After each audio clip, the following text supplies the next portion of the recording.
When you were in your 20s and you were envisioning the life ahead of you, what is it that you predict? Did you think about what it might look like? And is it at all similar to where you are today? No, I didn't think anything like SpaceX and Tesla would happen. I turned 30 in 2001. SpaceX was formed in 2002, and then Tesla was really technically incorporated in 2003, but really didn't get going until 2004. So I think 2004 is a more accurate date for Tesla than 2003. And both SpaceX and Tesla, when they started, I thought both would probably fail. I gave them less than a 10% chance of succeeding. But I made quite a bit of money from PayPal. I was the largest shareholder in PayPal. I had about $180 million, and it's obviously a lot of money. So I figured I'd just effectively just waste half of it on this foolish rocket and electric car companies. And it turned out they needed basically all of the money. So then I spent enough to give all of the money to SpaceX and Tesla and some of it to Solar City. And they're still almost going bankrupt in both cases. I just really wanted to be involved in technologies that would change the world. That was my only real goal.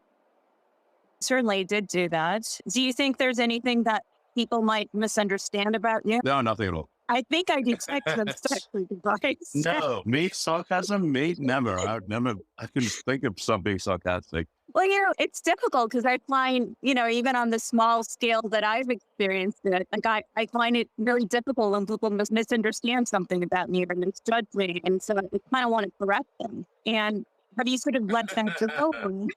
I know.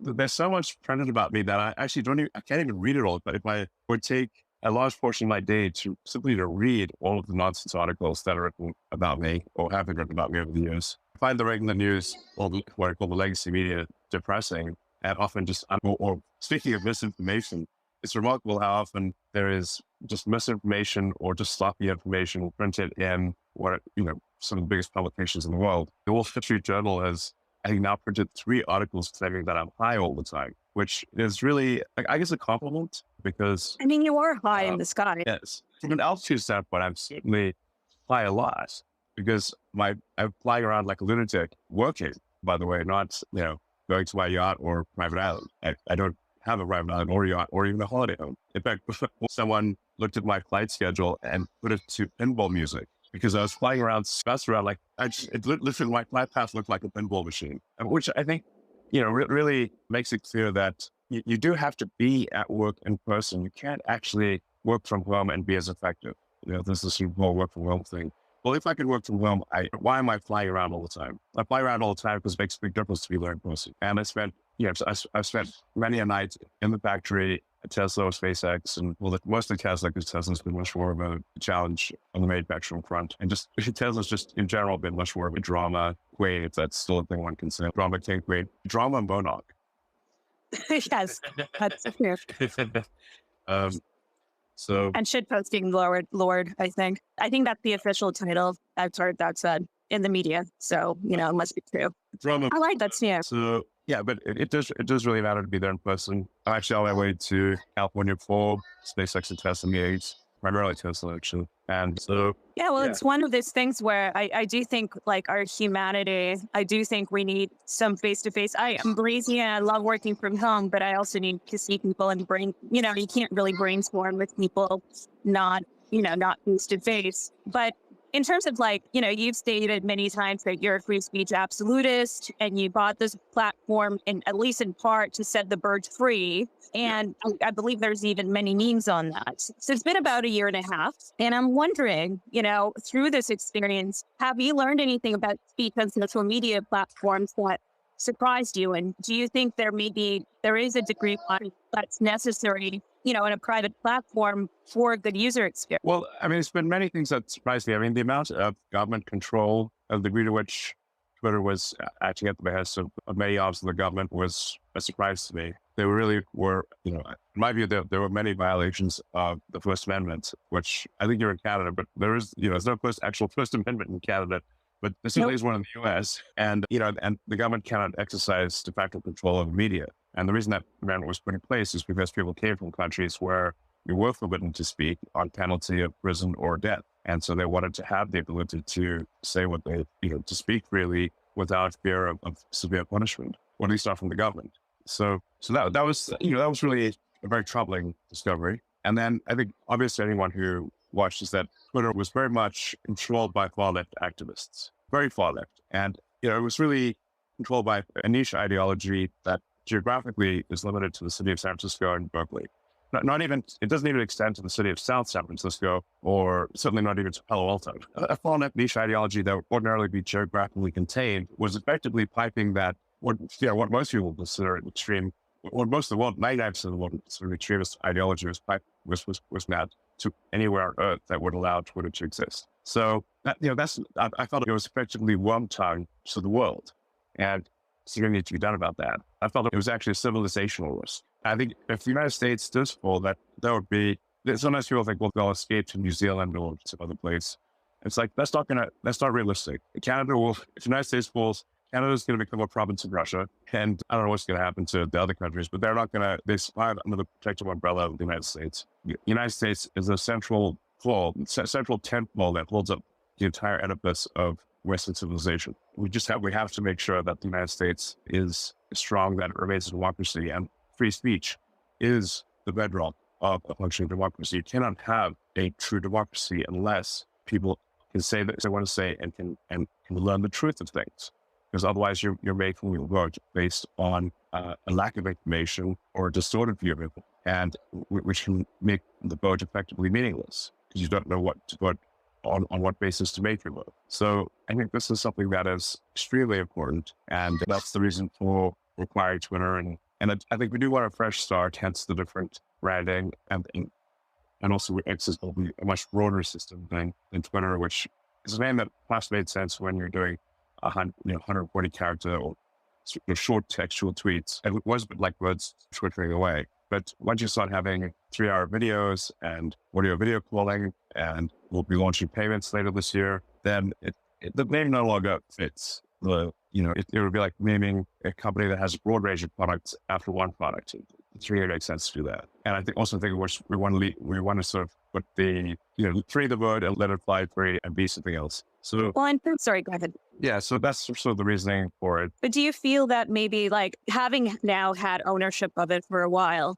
you do have some regulations on the platform on, certain type of speech, and they're not all things that necessarily go against the law, right? Like obviously, threaten someone with violence.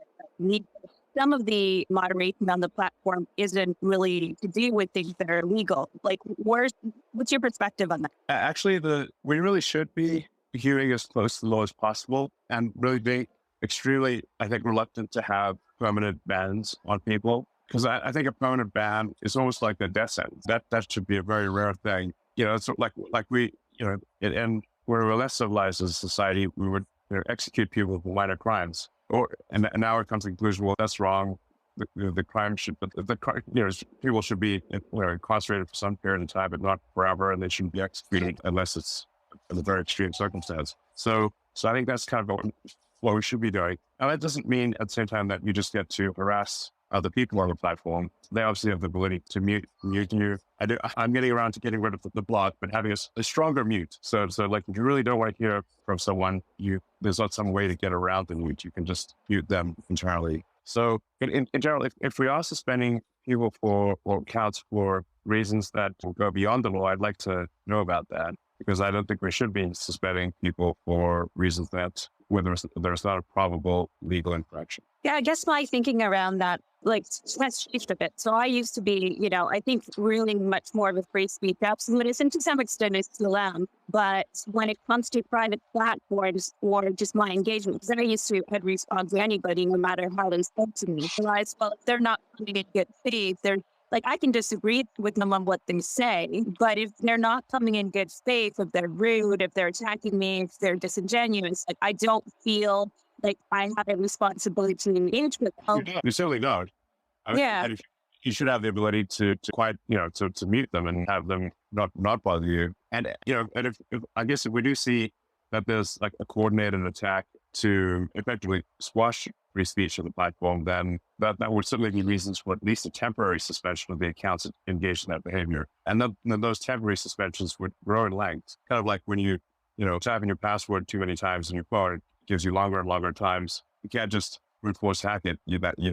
So we have a system now where it's give people short suspension, then a longer suspension. Eventually, the suspension length gets longer and longer if they keep doing it. And hopefully that serves as a deterrent to, bad behavior. But permanent suspensions really need to be a situation where someone is engaged in, obviously fraud or threatening, like unequivocally threatening violence, doing things that are just obviously illegal. Do you have enough people, you think, to be able to handle that? Or do you foresee using AI to handle, things like threats, like things that are in direct violation? It's not a number of people thing. I think we're all reorganizing the company, and we're all bringing, a lot of the work is done by sort of contractors in other countries, like for English language moderation. And they sometimes just don't understand the context of what's being said. So we'll get too many false positives or false negatives where they should be doing someone a temporary suspension and they're not, or they suspend someone because they don't understand that it's an idiomatic expression. They don't actually mean that literally.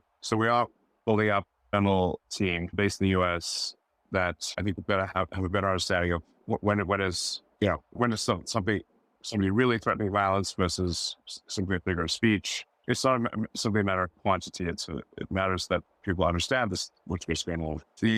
Also, the whole sort of reporting framework is business, like the whole flow of how accounts are reported and then what is done is extremely complex and difficult to understand, even if you're, fully aware of, say, U.S. colloquialisms. Anyway, so we're building up an internal team, and I think we'll be using that more and more, which should help improve the quality of moderation. I always, of course, about moderation. It's like all things in moderation, especially moderation, because moderation is often used as a censorship. I mean, like obviously when organizations seek to engage in propaganda, they naturally use misleading terms because they are engaged in propaganda. In fact, I don't even really like the name trust and safety as an organization.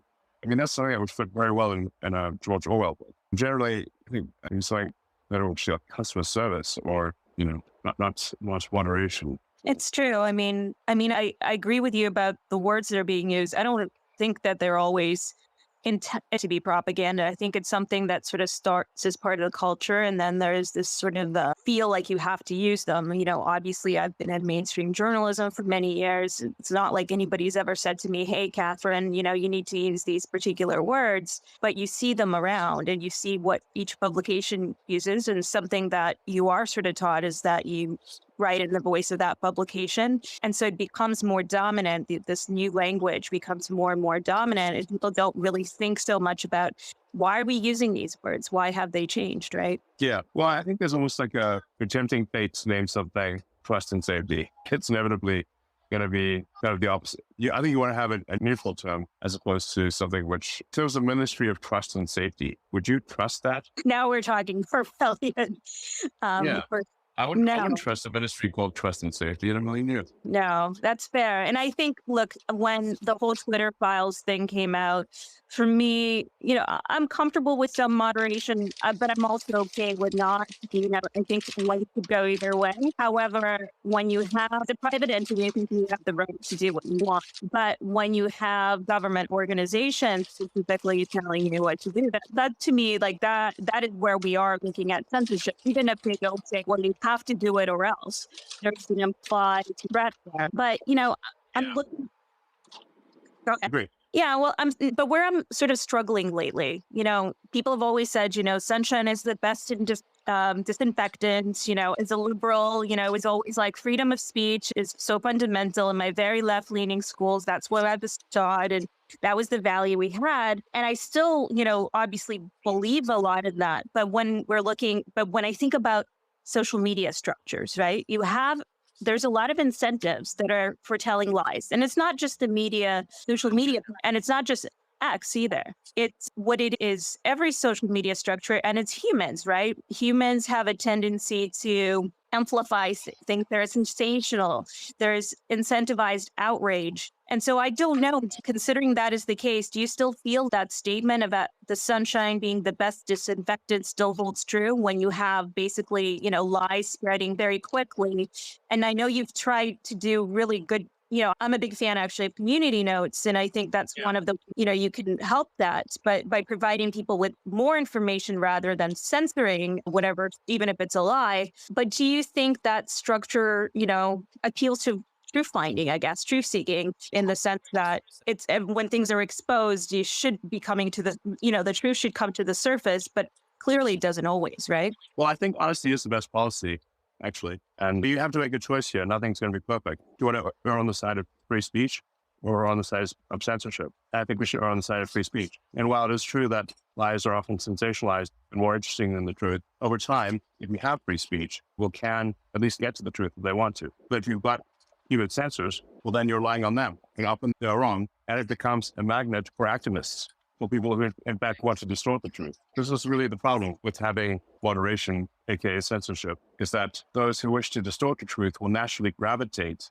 to positions of power and information control. Sorry, am I spacing there? Yeah. No, Yeah, so this is what happened at Twitter. It didn't start out with activists being in control, but it ended up with them being in, because that's what they literally, it's like, that's the classic statement of Willie Loman. Why did you rob banks? And he said, because that's where the money is. Well, so why did the activists go to become, of course, moderators and censors? Because that's where the influence is. So you can pretty much guarantee that it will be a magnet, that any kind of censorship or moderation is going to be a magnet for people who want to distort and control the truth. That is what happened at Twitter.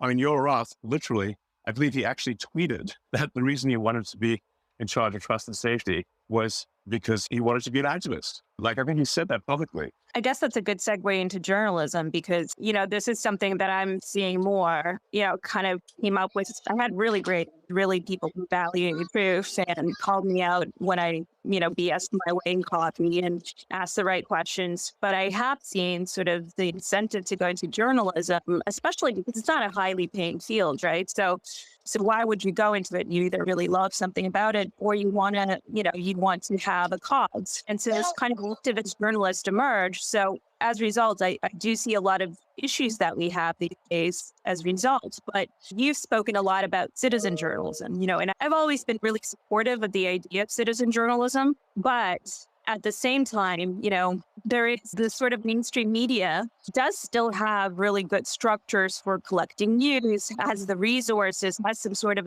editorial standard, but it has undoubtedly lost a lot of trust. Do you see, citizen journalism as being potentially just complementary? Do you see it as something do you see way forward where the traditional mainstream media can rebuild that trust that a lot of it has lost? Because I still think there's good work that some journalists do and some publications do. It's just, there's also a lot that I think is fair to criticize. I think actually that the legacy media, I think it's correct to refer them as legacy media, is really an inefficient way of humanity learning what is going on. It's an old technology that was necessary before you had the internet, but is, I think, fundamentally inefficient and inferior to simply everyone voicing their opinion and the most interesting opinions being surfaced. But if you say like, well, just model, how does the media work? There's a small number of prominent publications that write a small number of articles. They write articles about areas that they don't actually understand and where they're often not there. They're usually not there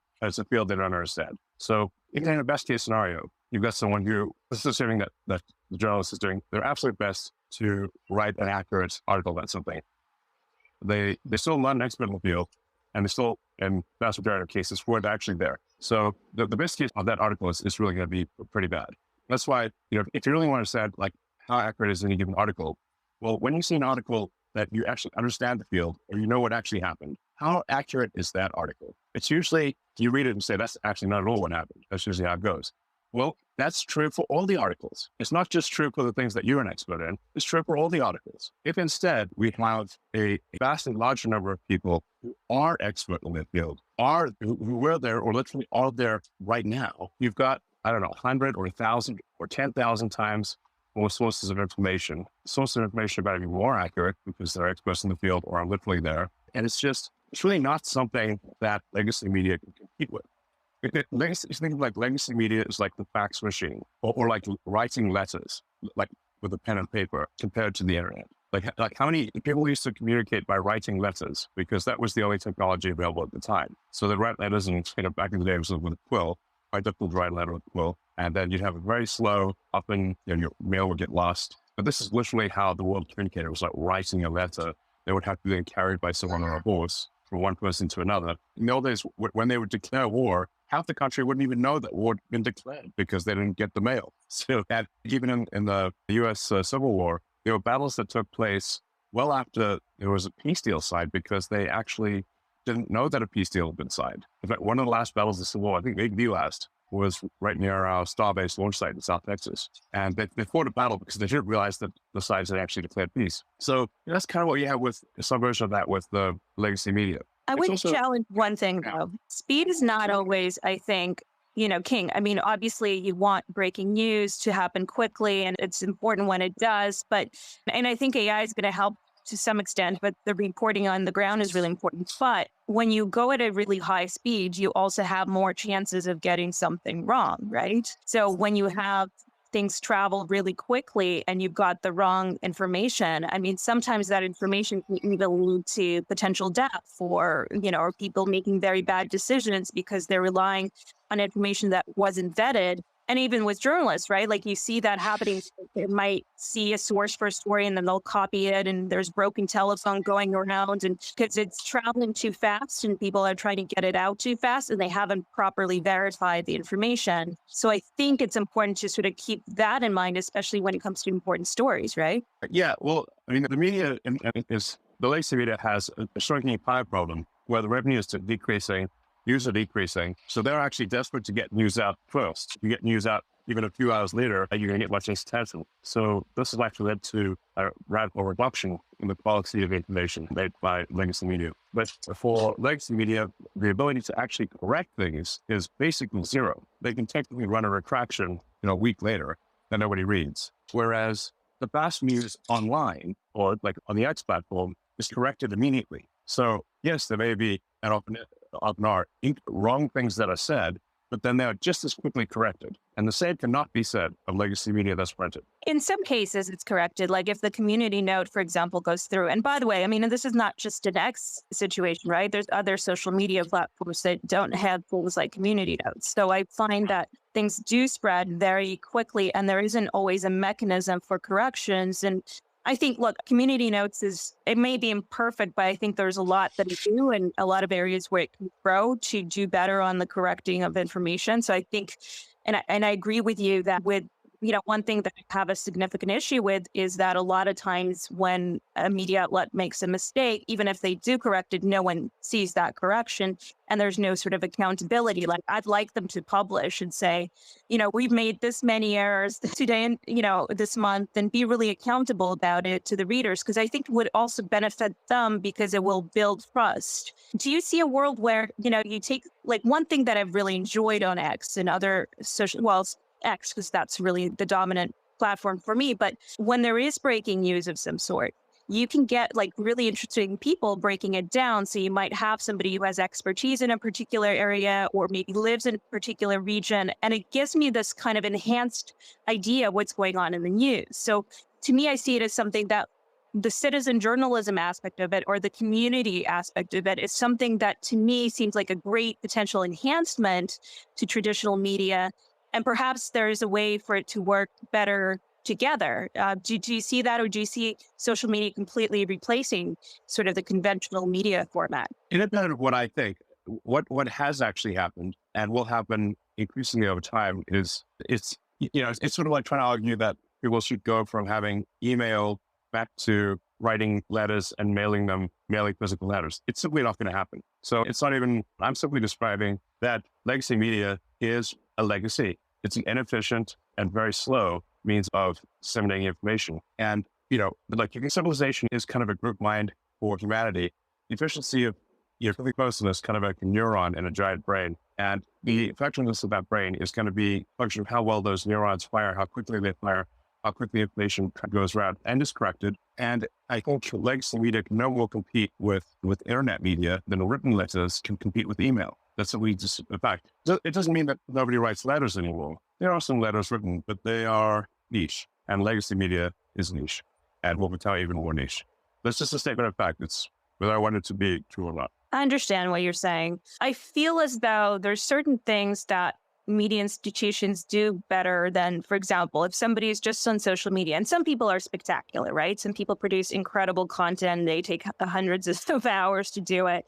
So there's always exceptions. But if you wanted to report on a story, like I know as a journalist, it takes me a very long time, basically in proportion to how much I'm paid for a story, it sort of gives me an ability to spend more time researching it, speaking to more sources, really going to the places. So there's certain kinds of journalism where it's like, say, investigative pieces that I think you have a higher chance of getting a really good story that, a publication might invest in, just kind of like a movie studio invests in Oscar kind of bait movies, even though it's not a money leader for them, right? Because they want that sort of reputational, they want to have that reputation for good movies, same as they want reputation for good journalism. And I don't know how that would translate to social media for where people don't necessarily have those kinds of resources, including just time. If somebody is actually an expert in the field or literally was there, it takes very little effort for them to actually describe the situation.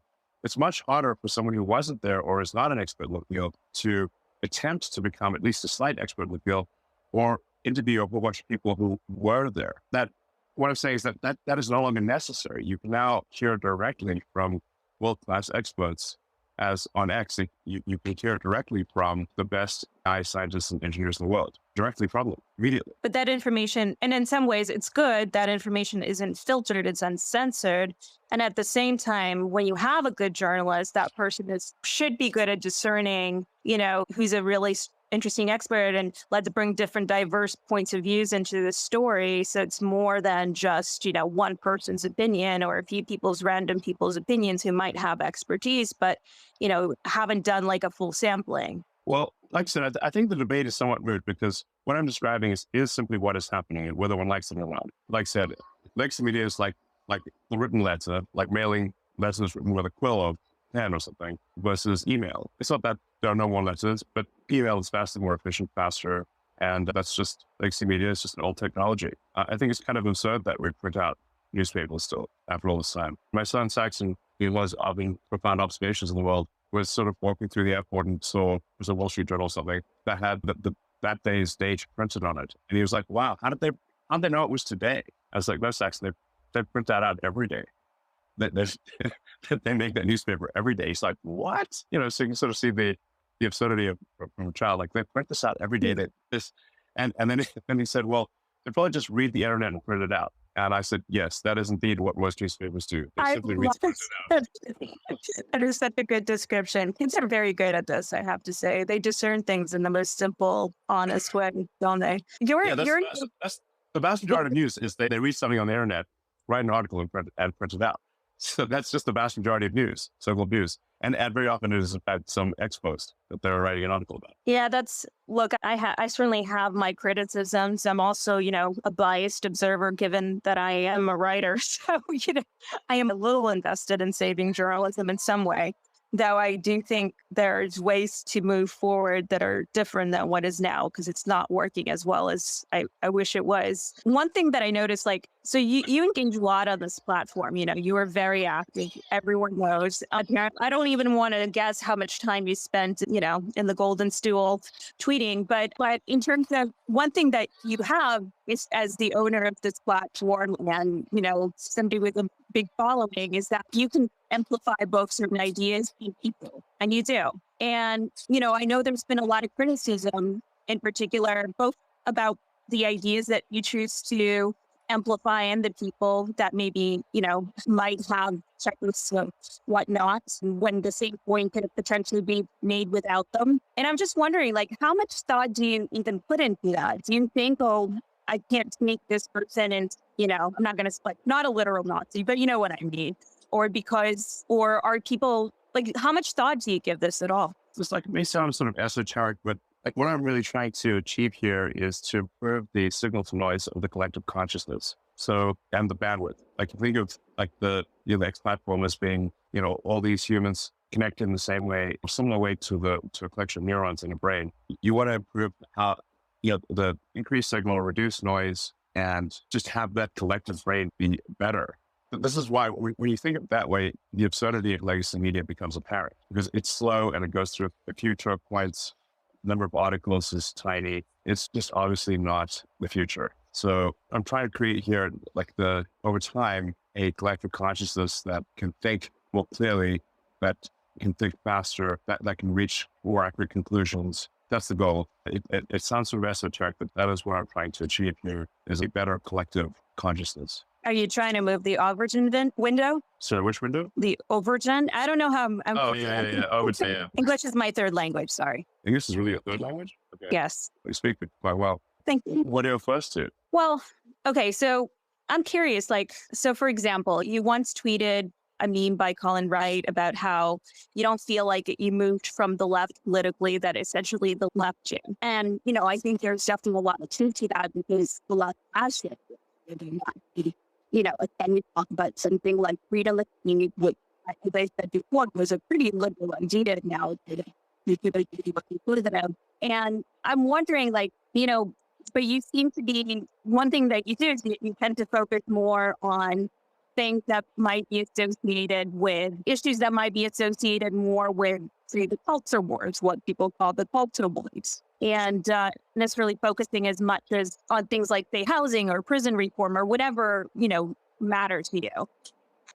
Do you find that is there truth to that? Do you feel like you've moved a little bit as well? And are you trying to shift the conversation at all to somewhere where we can discuss some of these? Well, I mean, there's my personal account, and then there's the company. I'm going to say what I want to say on my, personal account. And I said that before acquiring the company. I was most interactive with the account on the Twitter platform before the acquisition. I'm going to say what I want to say. Not to do otherwise would be hypocritical. And I'm not going to inhibit my freedom of speech when I'm literally trying to improve freedom of speech. That would be absurd. However, I'm not denying a voice to those on the left. In fact, I don't know of a single, I can't make, to the best of my knowledge, there's not a single prominent left-wing account that has been silenced, including some very extreme left-wing accounts. So if there are, I'd love to know what I'm them, if I'm mistaken. Now, what we have done, though, is we've not engaged in aggressive censorship of what today is called the right. And I think, not that long ago would have been called the moderate left.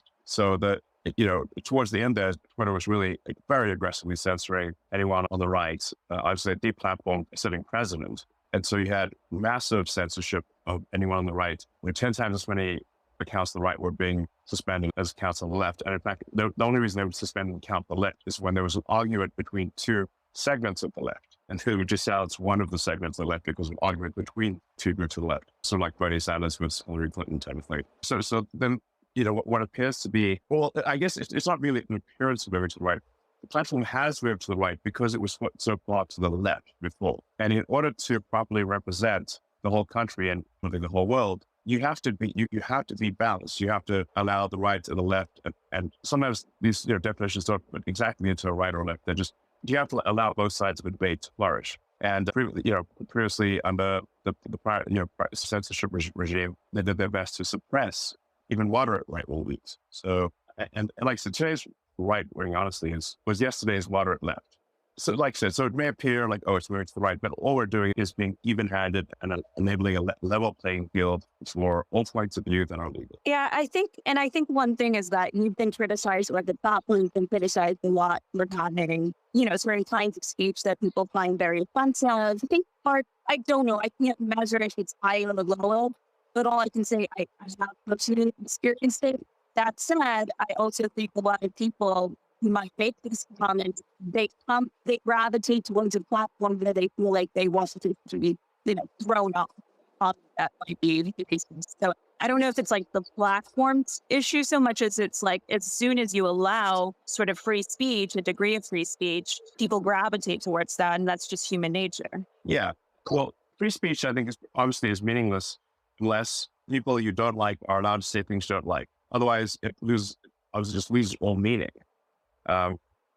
If people want to move to another platform, they're welcome to do so. They're not chained to the X platform. They can move anytime, or they can dual post or whatever they want to do. So if we do a bad job of creating a level playing field, or even that is perceived to not be a level playing field, obviously people will leave and they will post elsewhere. But in fact, we've seen record usage of the system, and the numbers that I pay most attention to are the user seconds as reported by iOS and Android. That's the most rigorous assessment of usage. It's easy to sort of write a lot of bots on a PC, but it's much harder to do so on iOS or iOS, Android. We've seen roughly a 20-30% increase. It's actually roughly proportionate to the decrease in legacy media views. So I think legacy media, formerly known as mainstream media, saw, I think, a 20-30% drop in viewership last year, and we saw a corresponding increase. So we're also doing something right. And I mean, to me, the platform seems very alive. We see more and more content creators adding tremendous value to the system in written form and in video. And I think it's very healthy for ensuring that democracy and people's voice is heard. I think things go very well, actually. So that's my perception, at least. I could be obviously wrong, but it seems very good. And I encourage people on the left or from all parts of the political spectrum to continue to add their voice to the X platform, and rather than sort of leave in a huff, it's better to rebut arguments you disagree with on the X platform, whether right, left, or in the middle. Like I said, I think the whole right-left definition is somewhat arbitrary, but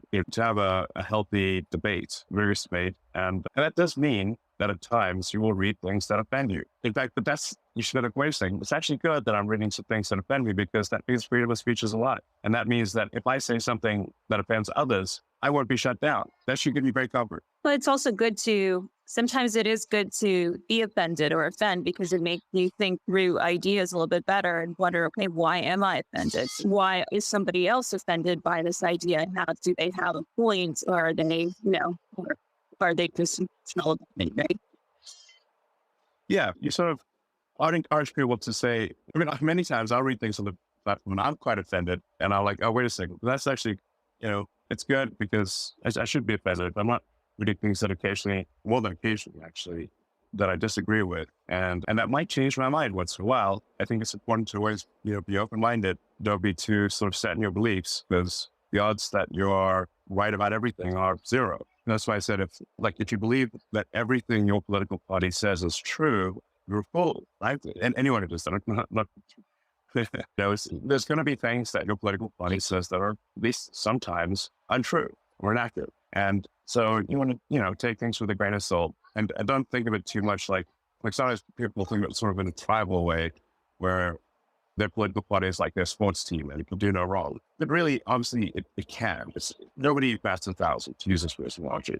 So you should always be prepared to accept that, I'm not saying you should change political parties, but that your political party will be wrong on some issues. You will disagree with them on some issues. Definitely need to be able to criticize these political parties, our political parties, because that's how they would change, right? If you don't criticize, they're not going to change. And just one correction, there is one human in the universe that never gets anything wrong. That's me. Well, yeah. You're stunned because you agree with me. I can tell. Well, I'm not completely unable to detect sarcasm. So, I find as, the older I get, the less I think I know. And I'd say the less certainly I know about things. And the more I realize I was wrong about this, that, and the other thing. I'd encourage people to sort of, always try to be more open-minded as you get older, not less. Well, I know you said that you very much, you want to be able to use your free speech. But one thing, your free speech does amplify things. So, I know that if I read an article, my free speech, if I can write it clearly, has more impact than just somebody who doesn't. They have a huge speech. And, especially when it comes to something like, say, you comment on a lot of things, like, say, geopolitics, right? Do you feel a level of responsibility that comes with the influence that you hold? Do you just hold yourself to the exact same standard as any other human on this platform? Well, I try to speak my mind. I try to say what I believe. That is not to say that what I believe is necessarily true. It's going to be wrong to some degree. And if I am wrong, I try to correct it if others haven't already corrected it, or community notes is not correcting it. There's no special, I don't have the ability to stop a community note on my account or anyone else's. It's important that community notes, all the code is open source, all the data is open source. You can recreate whether any given note will be visible. So you can immediately tell, if I had a thumb on the scale, you would see my thumb very clearly. Sometimes people ask me to get rid of a community note, and I say, look, I literally cannot get rid of a community note on my account or anyone's. Well, you get a whole lot of them. So yeah, I've gotten a bunch of community notes. I do post a lot, so there's going to be some proportionality to, it's like a batting average thing. You're going to have for community notes if you post a lot more, like you think like community notes or rebuttals or wrongness is going to be, if you post 1,000 things and get 10% of them wrong, you've got 100 wrong things. If you post only 100 things and 10% of them wrong, you only get 10 wrong things. So I have to look at it, say how many posts, what percentage of those were wrong, not how many were wrong in the absolute. So I do post a lot, but I think generally, I think my accuracy is pretty good. Right. Well, and they're your opinions. So, I mean, some of it, I don't think we can say this is right or wrong. I can vehemently disagree with you, which I do in a number of things, but, there's subjective things that I can't say, you're absolutely wrong and I'm absolutely right. I just believe that I'm always right. So this is another sarcasm. We need a sarcasm detector device. Like, don't you have like this company that releases like burnt hair and blow torches? That could be like a sarcasm detector could be your next gadget. How do you feel about that? I think my idea. I think a good AI can detect sarcasm pretty well. Certainly if it's spoken. It's a little harder to detect sarcasm in written form. So the tone usually indicates sarcasm when spoken. But my mother has a saying that says, like, every time you're sarcastic, you lose a friend. So, That happens to me a lot. Well, do you think that Grok, because you've mentioned that Grok is motivated by truth seeking, curiosity, how do you think it can help? That's the goal. So how do you think it can help a platform like X? Do you think AI can help users be more accurate in what they say? Maybe by suggesting, hey, this thing didn't happen in the year it happened in 1977 or something like that when it's a factual correction. Do you see it being used that way? yeah, absolutely. So with the release of Grok 1.5, which hopefully is only a few weeks away, we'll have the sort of the ability to do for Grok to do analysis. Like there'll be a button that says Grok analysis, kind of like Welski analysis, like the penguin. And then Grok can tell you whether the sort of look at the whole thread of, look at an entire sort of thread of replies and sum up what, its best guess at what the truth is. And if there are any errors, as well as to help people in creating posts. So as you're writing a post, if you want a bit of help from Grok, then there should be a button there that helps you craft or check or enhance a post. I think that'd be pretty useful. And then when you do see an opinion voiced, to be able to easily say, well, tell me what the rebuttal to this would be, and say, so that I think would be quite useful. And yeah, we just sort of iterate towards something that is as helpful as possible, improving accuracy, getting to the sort of as close to the whole truth, the whole truth, and ideally nothing but the truth. And nothing but the truth part is hard, but we can at least reduce the percentage that is unfull. I have a competing product. I don't know if you're aware. It's called ChatGPT. Hello, Elon. I am ChatGPT, and I access. So it's the sarcastic model of AI. That's what it is. But in terms of obviously AI can be used for good, for evil. And I think we're already seeing a lot more deep fakes. I think a lot of video generated content, images, and a lot of that is being used to influence us. And there's already been so many influence campaigns from different countries. There's been a lot of research on that. And today there's things that we can look at. We can look at AI, maybe the hands that there's, 6 fingers. I think that's a very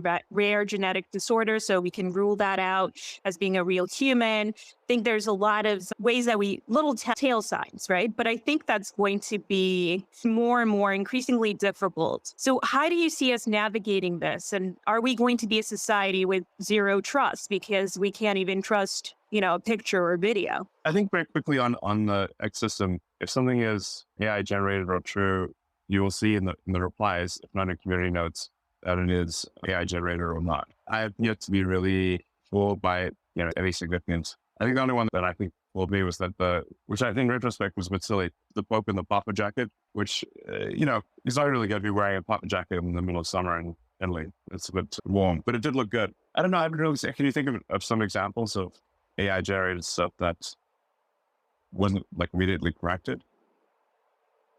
That wasn't immediately corrected. I think certain things spread for a long time until they were corrected. Some things were corrected, but I think as it gets better, I think it's going to be more difficult because social media platforms don't really have a way of, say, detecting that this is an AI generated, video or image. And so that's something that leaves a lot of room for, again, falsities. And like, for me, I want people to make their decisions based on as much accurate information as they can, even if it's not the same decision that I'm making. And this stands in the way, I think. Well, that's why I always usually ask for examples of some things rather than have, one can sort of voice fake views of what might happen in the future. But, this one can think of a lot of examples in the present. It remains simply a fear of what might happen in the future. And if there are concrete examples in the present, then perhaps there's something we can do about it. I'm just saying that I rarely see some sort of AI generated thing where there's not an immediate correction in the comments or a community note. Yeah, well, I think this is something that a lot of people in that field are trying to figure out. It's not an easy problem to solve beyond fake media, but because it's going to be hard to do. But one thing you said previously, you said, you really want to make X the everything app. And, I can see that as being potentially also a way to be less reliant on one revenue stream. So advertising revenue stream, which I think supports your dedication to freedom of speech. But is there a particular reason beyond that, if that's even the part of the reason? Is there a reason that you want X to be for everything and not just for speech? So to be including video, I'm not sure I understand what you mean. Well, because I know one thing, you want people to be able to make, say, financial transactions on the app. Then you've got Grok, who's AI. So you've got a lot of different elements, not just say video and spaces and text. You want it to do a lot more than that. So I'm wondering what the reason for that is. I just think it would be useful. So if it's not useful, people won't use it. But if it is useful, they will. So I'm trying to make the most useful platform on the internet. Yeah. So I think sort of all-in-one app is pretty useful. I could be wrong. If I'm wrong, people won't use it. So that's your motivation, is like the usefulness of things? Interesting. It's generally the furtherance of civilization, in pursuit of a more enlightened future. Do you see, I think a lot of people have lost trust in institutions. And I think not just, media, but many institutions. Do you see a path forward where people can regain that trust?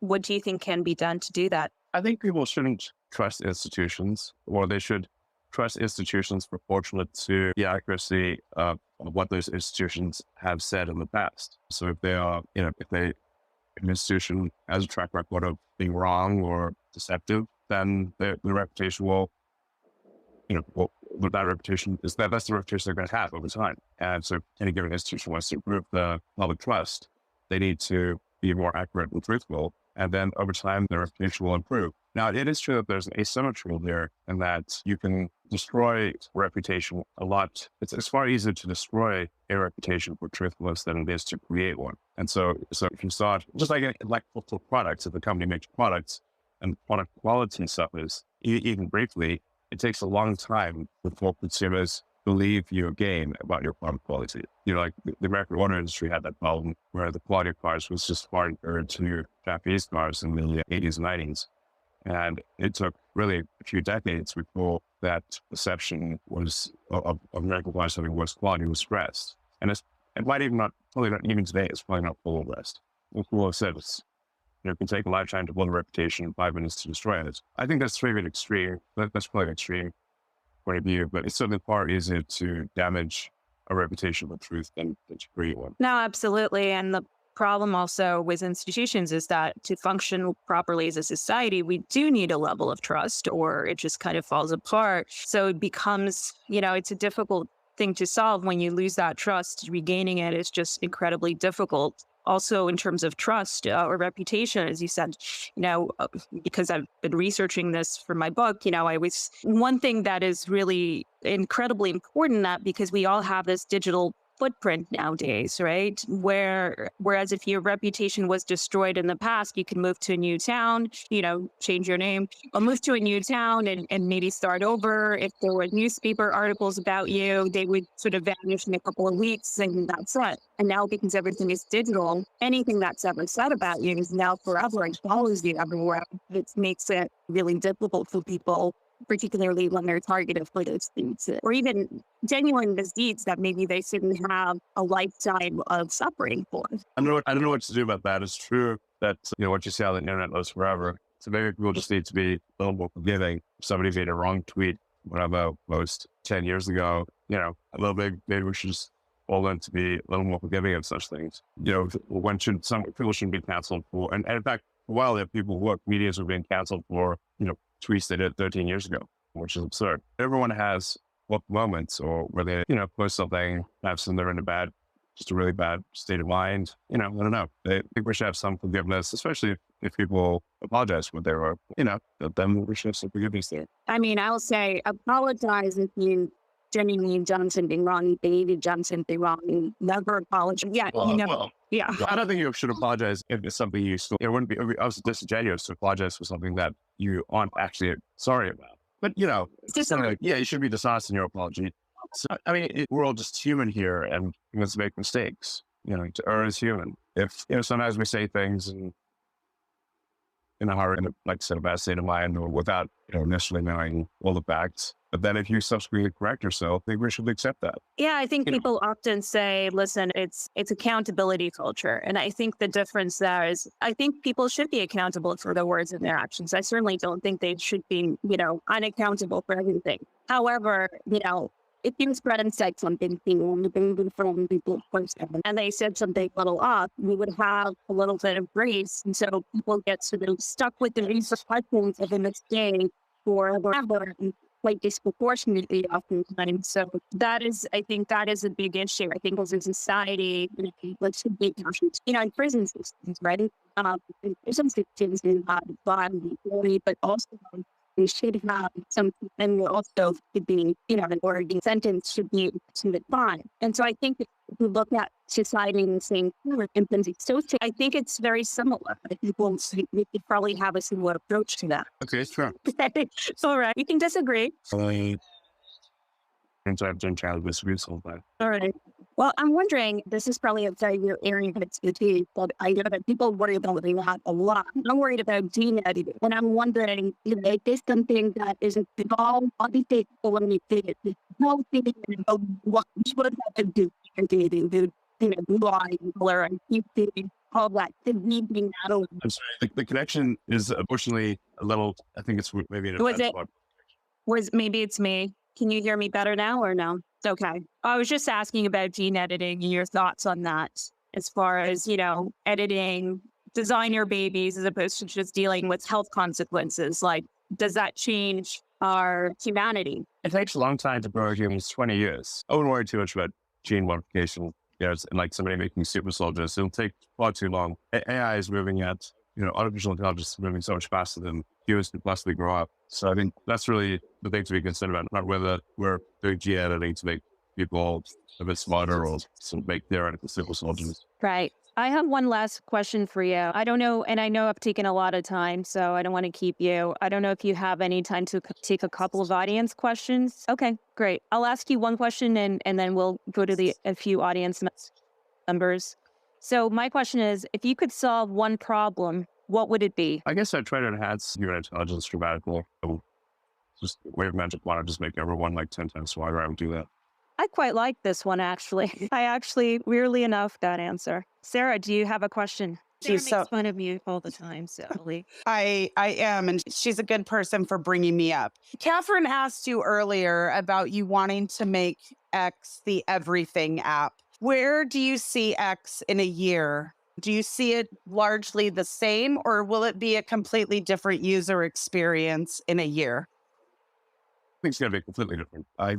You'll certainly see a lot more features and functionality. I think we'll have audio, video calling, group audio, video calling, screen sharing, all things that one is meant to sort of expect from, say, a Signal or WhatsApp or whatever. I think there'll be ideally a wide range of financial services and payments and beyond. You'll see a lot more long-form content or video. The ability to search within the X system will be dramatically better. The recommendations, the sort of for you recommendations, right? Recently moved to AI-based recommendations that just give you content that's more compelling than the heuristics or rules of thumb-based content recommendations. So what we've been doing over the past year or so is increasing the amount of AI that is involved in the recommended for you posts, which I think people have generally responded well to. I think most people found that the recommendations are quite compelling, and I think they'll get more and more compelling. May I ask one more quick thing? Oh, I'm sorry. I cut you off. Yeah, and to make you disagree with anything I'm going, have you found the recommendations in the For You to be more compelling than, say, a year ago? I would say that the For You still needs some work. Some of the things that I'm recommended, I wouldn't say they would be wasted user minutes, as you say at times. But I think it has gotten better. What I really liked, and Katherine and I used it the other day, we used the X calling feature. And our sound Okay. quality was great. The video worked great. It worked better for me than WhatsApp or Signal.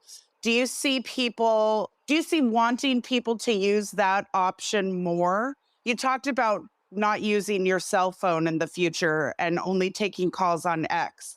Will you Right. truly do that? I'll try. Yeah, I will try. I mean, the best way to improve a product is to use it. And if it's, I think there's still a lot of functionality we need to improve about our audio video calling. And so I think so I'm not going to abandon my phone number quite yet, but I'm, hopefully, I think I'll be able to just write my number around the middle of this year. And yes, and I've been using the X audio video calling more and more over the past few weeks. And definitely things we need to improve, but it works pretty well as you've experienced. Thank you. Aaron. Hi, thanks, Elon, for doing the space with Katherine. Thank you also for what you've done for free speech on this platform. I'm one of the private plaintiffs in the Missouri v. Biden censorship lawsuit that's currently before the Supreme Court. We'll have oral arguments on March 18th. My co-plaintiff, Jay Bhattacharya, I think, is one of the scientists that you know. So I appreciate you opening things up with the Twitter files to those journalists. And the platform certainly has improved since you've taken over. I have noticed, however, since you stepped down as CEO, and I understand why, you've got a lot of companies to run, that Twitter 2.0 has maybe reverted to Twitter 1.8, 1.7, Okay. closer to what it was before you purchased it. And I also, my own reading of this is some of it's personnel, but some of it is also just machine learning that has been outsourced to third parties, and the sort of accumulated code that, you can't exactly wipe the slate clean and start over with a blank slate, given just sort of the nature of this platform and the accumulated history of the platform. I guess my question for you is, what can be done about the continued suppression of speech on this platform that is less a function maybe of the current personnel and more a function of old code that has been encrusted into the system? Do you have a game plan to sort of clean that up in such a way that the playing field truly becomes level and we're no longer seeing things like a follower cap based on content that is constitutionally protected speech? I'm not talking about, and I will not defend, speech that is not constitutionally protected, but constitutionally protected speech, where it's really just viewpoint discrimination. I think Twitter has come a long way under your leadership. I would like to see it go sort of all the way under your leadership, but I understand it's a pretty gargantuan task. And so I'd just like to get your sense of the lay of the land and what more can still be done to make this sort of the best free speech platform. Well, it is the best free speech platform out there, but a better free speech platform. Which might not be a high bar, actually. Yeah, that's right. Well, my just the team, and I will be sort of digging into this more, is that I do still run product development, which includes the recommendation engine. And I'm not sort of picking on individual accounts to promote at all, but rather just trying to improve the quality of recommendations that people find it, to improve the signal to noise. So you're getting content that you find to be interesting, informative, funny, and as opposed to, boring or wrong. So any information you can give me that would help me in that task will be appreciated. Is there anything, but you just have to be specific, anything like if you're in my position, what would you do? Yeah. Well, just from my own personal experience, once you get a feel for this app, and if you're posting a lot, you can sort of get a sense of what the algorithm is up to vis-a-vis your account. And, I experienced a really hard and fast follower cap under Twitter 1.0. That really got lifted, and there was a totally different feel on the platform within, I would say, a month or two of you taking over, and a lot of the firings that happened and a lot of the cleaning house. Once again, I feel myself under a follower cap, and I'm tweeting mostly about censorship and free speech, and I'm focusing my research and my writing mostly on censorship and free speech. And, I wonder what is still at work on this platform such that people like Jay or me or my other co-plaintiffs in the case credible doctors and scientists who have, credible opinions and, are exercising considerable influence now with this case that many believe is the most important free speech case of our generation, because it's related to this new media, social media that you and Katherine have been talking about. And, I can't say for sure why that is happening, but something in the algorithm is putting its thumb on the scales continuously when you talk about certain controversial issues. And that may be old stuff deeply embedded within, the functioning of the algorithm. It may be stuff that's been added since you came on. I'm not a coder. I'm not a computer scientist, although my father was. So I can't tell you exactly what's going on because I don't have access to the code. And even if I did, I don't know that I would be able to interpret it. But I can tell you, as a frequent user of this platform and as someone who's involved and, in the crosshairs, so to speak, because I'm a plaintiff in a major free speech case, and I'm probably among the plaintiffs, the one who's written and published most about Missouri v. Biden, that something's restarted again after you took over. I don't know why. I don't know if it's human or machine learning based, but I'm really keen to get at the bottom of it. And, happy to talk to you offline if that would be helpful to try to give you a sense of my own experience on the platform. Okay. Yeah, I'm looking at your account right now. Okay, so one of the changes we're making that should go live soon is in the recommended to you. We weren't, and I think a lot of people may have noticed this. Often there would be from accounts that you follow but don't interact with. You would see almost no content accounts that you follow, but don't interact with. Right. That's because we overweighted interaction. Right. Interpreting interaction as, well, you like liking or replying to an account, and so we're going to show you a whole bunch more stuff that you interact with. Right. And but there are a lot of accounts that people follow that they don't interact with. They follow that account for just to learn things. In fact, for a lot of publications, they will follow, say, a magazine or a news organization, not with the interest, not with the idea of commenting or liking or anything, but just because they wish to see output from that news organization or from that person. Right. And so we're adjusting the algorithm actually to include more of things that you follow but don't interact with. That should help. And that actually is like some content where people are perhaps afraid to comment on it because this may be problematic for spicy content where somebody doesn't want to say anything because they're afraid that they may be judged for saying something or liking a particular thing. Right. So I think that should help. So I think just if we're not seeing improvement in the next week or two, just let me know, because this should go live, I think, probably next week, but certainly not more than 2 weeks from now. And that should help a lot of accounts that will see interesting things, but where people turn off and interact. That makes sense. Yeah, thank you. That's helpful to know. I'll keep an eye on things. I think we'll go to your voice doppelganger next that apparently Alex Jones thinks is you to prove. Alex Jones thinks it's me? Yeah, this is part 2. You've met me at least 3 times. You're about to die of laughter, aren't you? Yeah, it's me again. Yeah. This is part 3. I swear, honestly, there's nothing better than to hear you laugh this much. Like, I can only imagine the kind of stress you're under. So funny. Yeah. Dude, for the past couple of weeks, I basically, oh God, I can't do this. It's too much. It's so, Oh my God.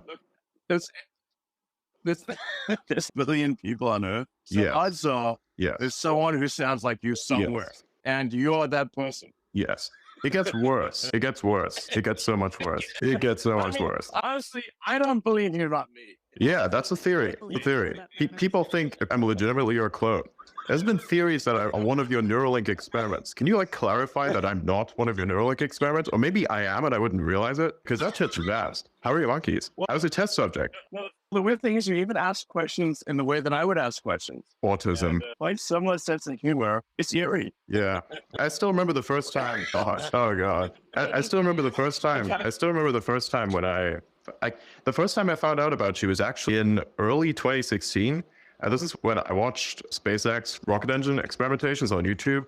I was like, man, this is the coolest shit I've ever seen. It's going to be like so big. And a significant other actually showed me a video clip of you and said, hey, Brad, this guy sounds like an older version of you. I'm like, what are you talking about? Here, this guy, look at him. He's talking about hydrogen. What do you mean he's talking about hydrogen? I listened to this. I was like, so this is the first time I realized something's not quite right with this world. Probably is like a bug in the simulation. And even if there was one, I'm pretty sure I caused a lot of disruption. Recently, as I'm sure you're aware, there's a mass meltdown. There's like an account that's doing rage farming. So like, it's so good. Like these people, what they've done is they're trying to pin on you that you've suspended an account because it did targeted harassment. Well, it was not suspended. They actually deactivated their account. Now I tried to do rage farming. Now they're going to spread it on the news everywhere. Be like, dude, I'm complimenting yourself. It's like the stupidest thing I've ever seen. I was gonna let it happen, but then I said, you know what? I don't want thermonuclear warfare just yet for media. Like this, I'm not gonna have that. Ever since yesterday, even I do Diablo live streams, everything. It's all over the place. It's inescapable now. It's so weird. It's terrible. I'm like a uniquely case. I mean, I'll get pictures of you. Like, what do you look like? I've seen Thinner version Adrian. of you. I've seen Adrian. He could be your twin. Dude, this I mean, I could. Serious? What are you saying? I could DM you, dude. I could DM you if you enable access. I'll tell you everything you need to. 5 minutes, I'll tell you everything. If you're interested. If you're interested. Video with you guys revealing each other. That would be pretty fun. Oh God, yes. We should also get that guy from China. Yeah. I've been thinking about this guy. It would be the weirdest thing ever. That's the holy trifecta. You know the Holy Trinity? There you go. You found it. Video look. You have to. The three of you. Yeah. I mean, I don't know. Wait, is that guy real? Because That guy, I'm not sure. I mean, he has had some facial modifications. He looks real, I would say. I mean, the fakes maybe because the resolution is kind of shit. I don't know. I don't know. There are various many, say Elvis impersonators out there, right? And they would modify their facial structure to look like him. So I think maybe we're seeing a similar case. I mean, they're really advanced down there in China, especially in the medical field. So like, maybe, I don't know. It would be a really good troll. Good for propaganda too. I would do it. Oh boy, you guys. yeah, that would really trip people out. Yeah, I mean, it's perfect too. But I mean, it's 1.4 billion people in China. If you take the person in China that looks the most like me, it probably looks pretty close. Yeah. So, I mean, honestly, I have to say, just like, but to get this out of the gate, I really enjoy this platform. I honestly don't understand why a lot of people complain about it. I feel like it's about how you use it and what you use it for. Like, I use basically every feature on the platform, except for, of course, community notes and, some of the newer features like articles and such. I don't have access to that. And I do spaces practically 8 hours a day, 3 times a week. I do, all the time. It's nice. I like to use it for information gathering and dissemination. It's like, imagine your brain like a machine learning algorithm. You just need a lot of data, and then you need to curate out of the noise the value, right? You find the diamonds in the rough. That's essentially what I do.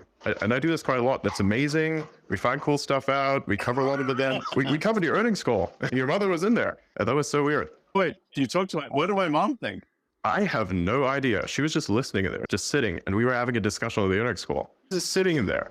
She didn't hear me much because I didn't want to interrupt in the conversation. And also I was scared shitless. No, it's really going to trip out my mom to hear you talk. Oh yeah. Sure.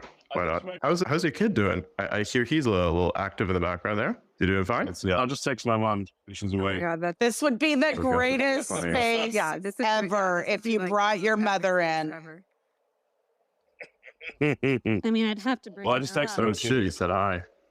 There's a lot of requests. Yeah, hello there. Bring your mother up. I'd say hello world because I'm a simulation. I'm not sure if I know that. Hey, Adrian Dittman, Catherine's trying to What's speak, but you are the loudest person on stage, my friend. It's by design. I know. I have a terrible microphone. It's cool. I don't know, but It's burn Adrian, conducting. Elon Jr. over there, be quiet for Catherine. Jesus. Thank you, Sarah. This is why Sarah's, loyal. She makes fun of me. She bullies me, but she has my back, which I. But Elon just said that's my free speech and I can bully you if I want as long as it's legal. Wait, did you say that? Yeah, I'd specifically say bully, but I guess technically that does fall into the rubric of free speech. See? Leave space for me. Well, I know Nora has a question, so let's go to Nora, and then hopefully your mom can join and hear your doppelganger, your young doppelganger. Is it tripping everyone else out Yeah, too? this is really funny. Literally everyone else on the platform out. It's so weird. Gonna get all serious again. Well, I actually wanted to ask about the Starship launch because I just read an article that came out saying that they're looking at Cape Canaveral as a potential location for the Starship launch. And I know since they have to do an environmental impact assessment and blah, blah, blah, and public comment because it's the government for you, that happens in March. But do you have any idea or like any plans, do you think, or estimation of when a potential launch date would be? And are you excited? Like, do you have like hopes for the mission? And do you feel like we're a lot closer to getting to Mars? Yeah, I think I don't want to jinx it, which I've picked here, but I think the probability of reaching orbit is good, only 80%, 70, 80% with this third flight. Certainly the third flight is a much better rocket than flights 1 or 2, but like, there's always, you can't have too much luck in a rocket launch. But we're getting ready to do flight 3 probably in about, I think probably, I guess the second week of March. Like normally it's like March 8th. We're trying to get it to be sooner than March 8th, but so my guess is it happens sometimes in some point in the first half of next month. And then flight 4 is ready shortly thereafter. So And like, we should have flight at the 4 location of ready. the like, how does that affect the probability of success? Like, in your opinion, or what is it about, having different location that may, help with the outcome? Well, there's 2 things. There's flight 3, which is hundreds of improvements from flight 2. That just increases the probability of success of flight 3. But we will establish a second launch site at Cape Canaveral. It's not to the exclusion of Starbase in South Texas, but it's in addition to. So we're going to be launching a lot, ideally, from both Cape Canaveral and from South Texas. And we may at some point look at having we probably will at some point look at having a third launch. Let's go Okay. to you. Has your mom responded to the text? Now that can we get back to not being serious? Yeah, I sent you. Not yet. I sent you an image of myself so you know what I look like. Obviously, don't share that around. I don't quite want that heat yet. There's a lot of things that would happen. Okay, well, we don't look exactly the same. Yeah. You look different from me. So Yes. there you go. Different. It's kind of like almost an opposite thing. This is a relatively older photo. I take a photo of myself now, but I look kind of fucked up. I just came out of, so I do actually do similar things. I manufacture a type of product, and I did some stuff, so I look real fucked up. I got like all kinds of machine stuff over me, oils and shit. So definitely not a pretty sight. Yeah, it's fuck. So I have an ex-employee here. That's one confirmation. I have an ex-employee here by the name of, he's an influencer on the app. He goes by Kettlebell Dan. You might be familiar with him. Okay. I think he has a question. Hey, Catherine. Yeah, thanks. Great job hosting this one, and good luck on your book. Hey, Elon. First of all, I love these conversations. I wish more politicians and notable figures would use spaces in this way. It feels like a very casual conversation, even though there's, tens of thousands of people in the room listening. My question for you, you recommended the Culture series that people read that by Ian Banks. Yeah. Yeah, and I started it in on it, and I'm curious, like, you talk a lot about expanding the scope of humanity, to the reaches of the universe. And, in his book, he really paints a picture of, there's trillions of people across the galaxy. And I think that's maybe a driver for a lot of the technology that he describes in the book. I'm curious if that's influenced the way you think about expanding the scope of reality, and also how you would tie that into having children. I have 5 kids. I know I'm behind you, but you talk a lot about encouraging people to have kids.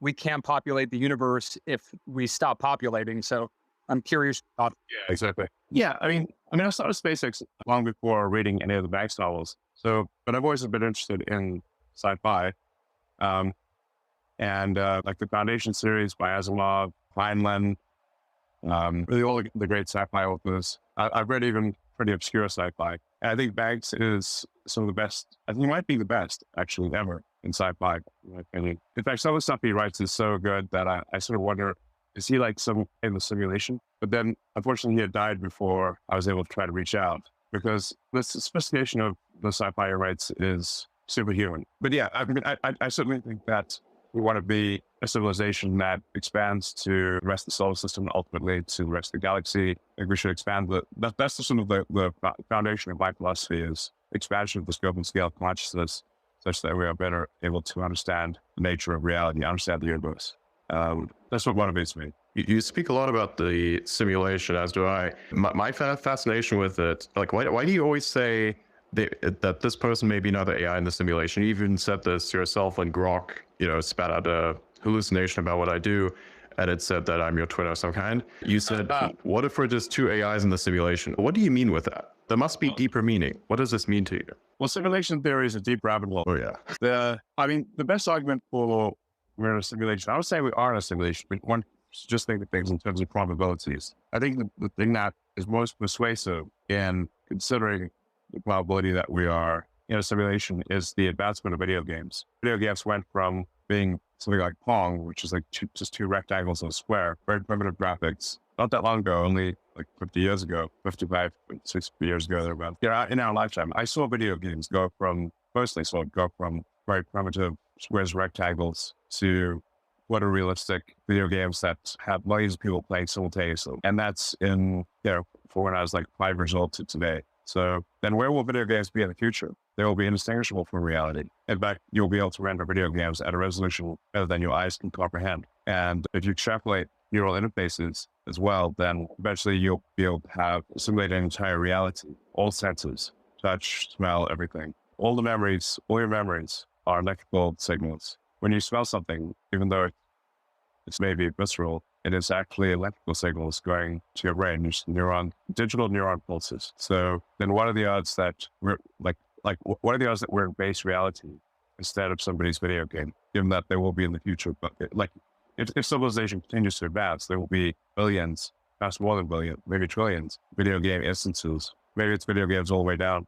like turtles. So eventually you have a 1-bit simulation. So, like voxels almost, right? Well, it takes a more complex thing to simulate another thing. So I think you sort of have a boundary or limitation that you can always simulate something with something that's more complex. So therefore, simulations will get less complex if you have a series of nested simulations. So eventually, the simulation is just 1 bit. That's good. On roll. And so, what do you think? What do you think its purpose is? Well, its purpose could be, we say like, why do people play video games? I guess they play video games for fun. Why do people watch movies or TV series? Just, they wish to be entertained. Why do you run simulations? You run simulations to see what would happen. Not because you know what will happen, but you're uncertain.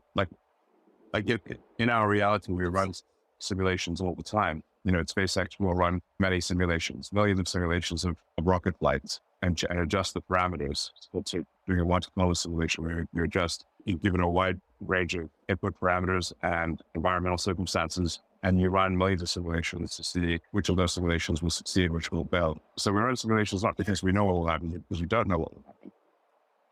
So I think as long as the simulation is interesting, if we are in a simulation, as long as the simulation is interesting to the creators of the simulation, it will continue. So I think what that implies is just don't be boring. Let's have. Hey, Kat, your mic's pretty quiet. Yeah, I'm having issues with this, but let's just go to you and then. It's all good. We can hear you. Elon, I have 2 questions for you. One, not so serious. I asked this question to Linda actually in a space 3 months ago, and I thought she nailed it. So my first question, is a hot dog a sandwich? No. If you ask someone for a sandwich and they handed you a hot dog, you'd be like, wait a second, they just gave me a hot dog. They probably would say it's not a sandwich because they would not meet expectations of ordering a sandwich. Now they've That's exactly what, well, that's what Linda said too. So, I mean, anyone who thinks a hot dog is a sandwich, you're tripping. Yeah. It's like that thing from that Silicon Valley show, which says like hot dog or not hot dog. So that shows. It's quite funny. Mike Judge.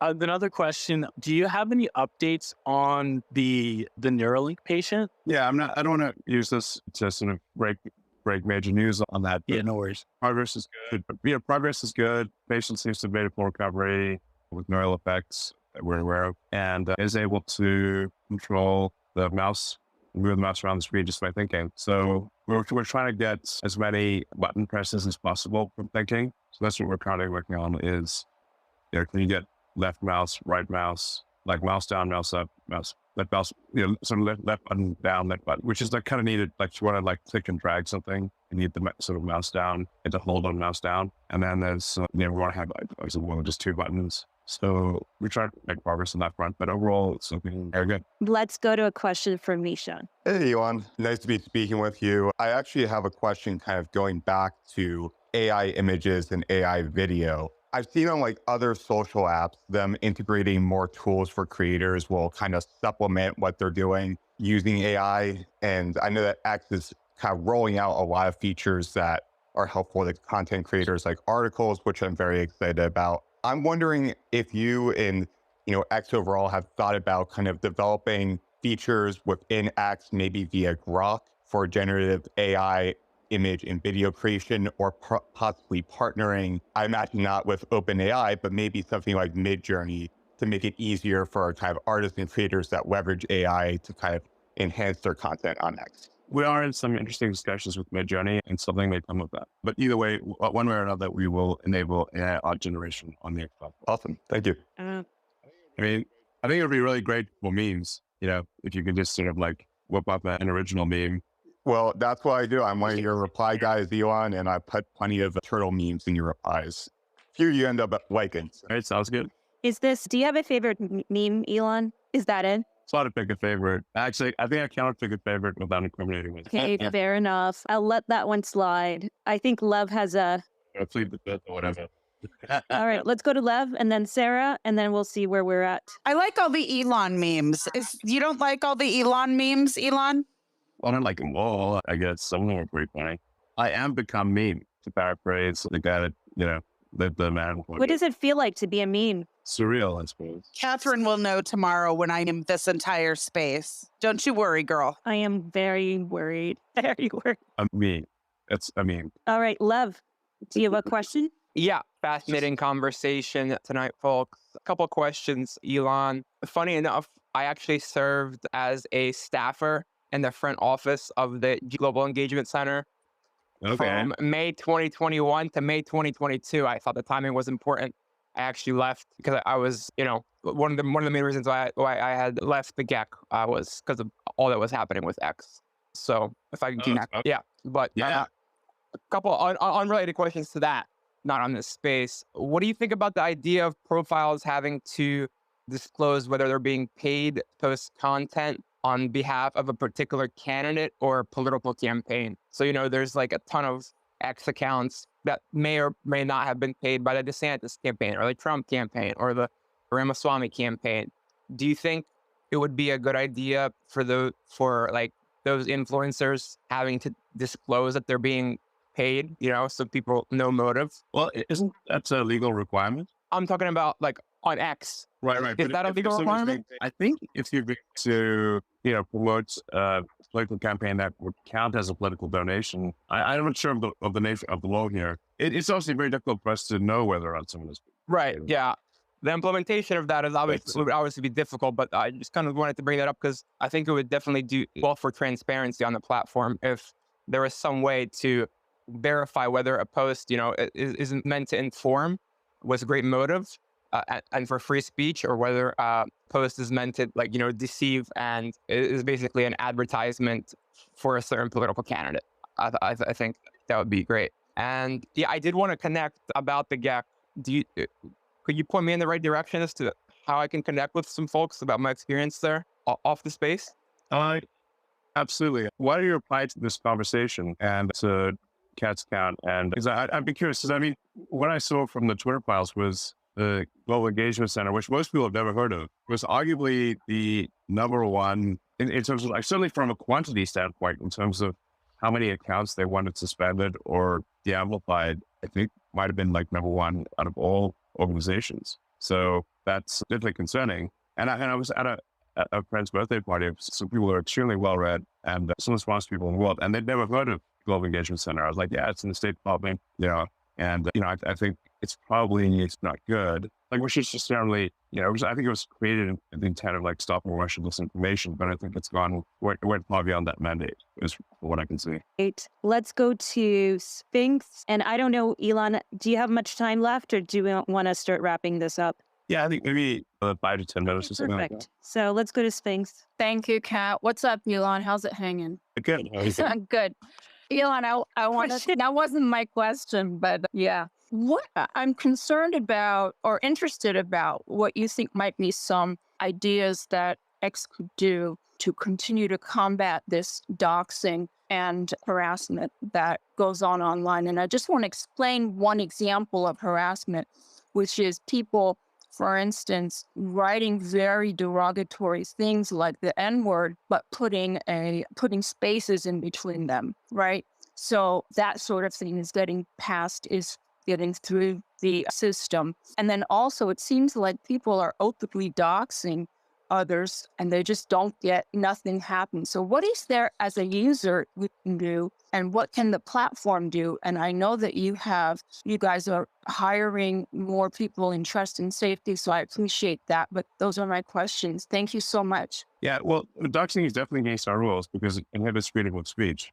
Accounts will be suspended for doxing, and that includes revealing the real name behind an account, not just their physical address. I guess that doxing is not strictly speaking illegal, but it does impinge upon freedom of speech. If because a lot of people, if they say something, they may get fired or ostracized. And I think there is value to having a nom de plume, and I think that actually, on balance, does more to improve freedom of speech than harm it. You will have the downside, of course, that people can then anonymously, so that I think it's right. We're for freedom of speech. For moderation, as I said, we are trying to hew as close to the law as possible. We're on the side of free speech. So if there's a question of like, should the speech, if it's borderline, should the speech be allowed or not allowed? We're on the side of allowing it. I think that's the right move. And like I said earlier, although it's somewhat may sound esoteric to a lot of people, what I try to do at a high level is bring the signal noise of the collective consciousness and the bandwidth and the signal noise, like more signal, less noise, to create a more effective, a better group mind. We are already a collective consciousness. It's just that I think there's merit to improving the quality of that group mind. Thank you. I just really quick follow-up I wanted to ask. Is there anything with the user that we can do when someone is doxxed? And by doxxed, I mean name, address, court documents, that kind of thing, really doxxed. Is there anything the user can do to help the platform, to work with the platform? I'm very familiar with the terms of service of this platform, and I'm just wondering what we can do instead of just asking, X to solve this problem. Well, we do take doxing very seriously. So if you see doxing, if it's not being reported, and try to at me or something, I'll do my best to take action. Like I said, my operating principle is enhancing freedom of speech, improving signal noise of the communications between worlds. And so I'm going to try to do things that serve that greater purpose. Yeah, thank you. I think that doxing is definitely a problem on the platform, and I imagine elsewhere as well, that people are really concerned about. Obviously, some people are anonymous for a reason, and while I choose to use my name, I think people have all sorts of reasons why they might not use theirs. So I think it's definitely something worth addressing. Yeah. And I by the way, I only really post under Elon Musk. People are wondering, do I have some alt account? I do have, Baby Smoke, and which no one ever guesses me. But Baby Smoke doesn't really post much. And Cyber Gamer, where I'll post like video game stuff. That's it really. So, and I am definitely not Adrian, even though we sound bizarrely alike. We'll let Mr. Jones know. I actually like your gaming live streams. I'm glad that you actually the thing got me into Diablo. Like I was thinking, why would you be playing this game? Actually, I find this really interesting because you said it's a major stress reliever. And I looked into it and I was like, how could this relieve stress? And I played it myself, and I do play it, like I say, almost every single night. I play with a few friends, and I do stream it. I think everyone should do streaming. It's just even if it's just to play around and monkey around, it's nice. I think streaming is really good for this platform. And you got the Diablo community always posted in there, and I'm glad that you added the feature that I can not only post it to the community, but I can have that same post also be shared to my followers on main page. That's very helpful. That's super, super helpful. So I exclusively post in there whenever it's Diablo stuff. Yeah. Also, the stability of streams is greatly improved. I really like it. The resolution is excellent. I really like it. It's really good. Yeah. Also, if you want to play sometime, I kill things with electricity. I like the sorceress. This one's super fun. The best of... Yeah, I think this is actually OP right now for if you want to speedrun dungeons. It's like 100%. It's like absurd. So I think it drops these balls of lightning and it destroys your PC's frame rate. It's beautiful. I like to break the game at that level, like really see really push the graphics to what it can do. And that's definitely something that does it for me. And besides, it's kind of ironic because I have infrastructure that's run off of solar. So if you really think about it, I mean, it's a fully carbon negative character in a video game because it's powered off of solar on a computer, killing things with electricity, removing carbon. That's my enemies. I don't know. That just trips me out. But I like it. Well, isn't that like video game lights in video games are powered by electricity? Yeah. So they're probably they're powered by real electricity, even though their lights are. Exactly. Yeah. It's pure as far. Your mic's really low there, Catherine. Okay. Right there. You're good now. Okay. So I think your mom is in this space. Can we bring her up? Can you see her? I'm looking. Oh, She's May Musk, right? I see her down there. yeah, I see her. I just sent her an invite. Hey, Elon, may I ask you? I've gotten several DMs from people wanting to ask questions that can't come up. One of them is a gentleman, Roz Alert, would like to know about the thousands of creators, including himself, that have encountered the issue of ad demonetization, seemingly without notification as to why. Do you know anything about that? And I paraphrased. We know about it. Yeah, generally, if an account is posting things that advertisers don't like, we obviously cannot force advertisers to advertise under those accounts. So it's, there's freedom of speech, but we can't force advertisers to post things. That sometimes people have this strange idea that there's some magical source of money, but there isn't. If somebody's posting content that advertisers don't want to advertise next to, then, well, we have to turn advertising off for that account. That's really what, no, sometimes we'll incorrectly do, but that's kind of how it works. So if advertisers complain about an account, we will turn off advertising for that account. So it's advertiser based, not platform based. Is that correct? That's at least that's the intent. We may make mistakes here, but removing advertising is simply at the request of advertisers. That's why when somebody complains about, when I've received some complaints about so-called demonetization, I say, well, if you can find advertisers that want to advertise next to your content, please let us know. And then usually I get no response. So I'm like, okay, well, that's the problem right there. That doesn't mean that people can still subscribe to that users. They have not been completely demonetized. They can still get subscription revenue, but we obviously cannot force advertisers to advertise alongside content that you don't wish to advertise them to. And one more thing, Catherine, if you don't mind. When will Spaces be monetized? Like, Catherine should be making $1 billion off this space right now. Why? When do you think, or do you think that X will monetize Spaces? Well, there is some monetization that occurs because of some degree of monetization that occurs. The space is saved, and then there's advertising that appears below the space link. There's some amount of that occurs. I mean, to do it real time, we would have to interrupt the space for advertising, just like TV programs. So I don't know if that's going to be great. Like for saved spaces, we could add mobile events periodically. That would be a way to monetize it. I guess, that's something we'll look at doing. Thanks. So we'll go to the best of audio, live audio. Hey, Catherine, this is Adam, and I love the space as always. Elon, quick question for you. It's an AI question. So I'm going to be talking with Sam Altman and recording a podcast that's coming Monday.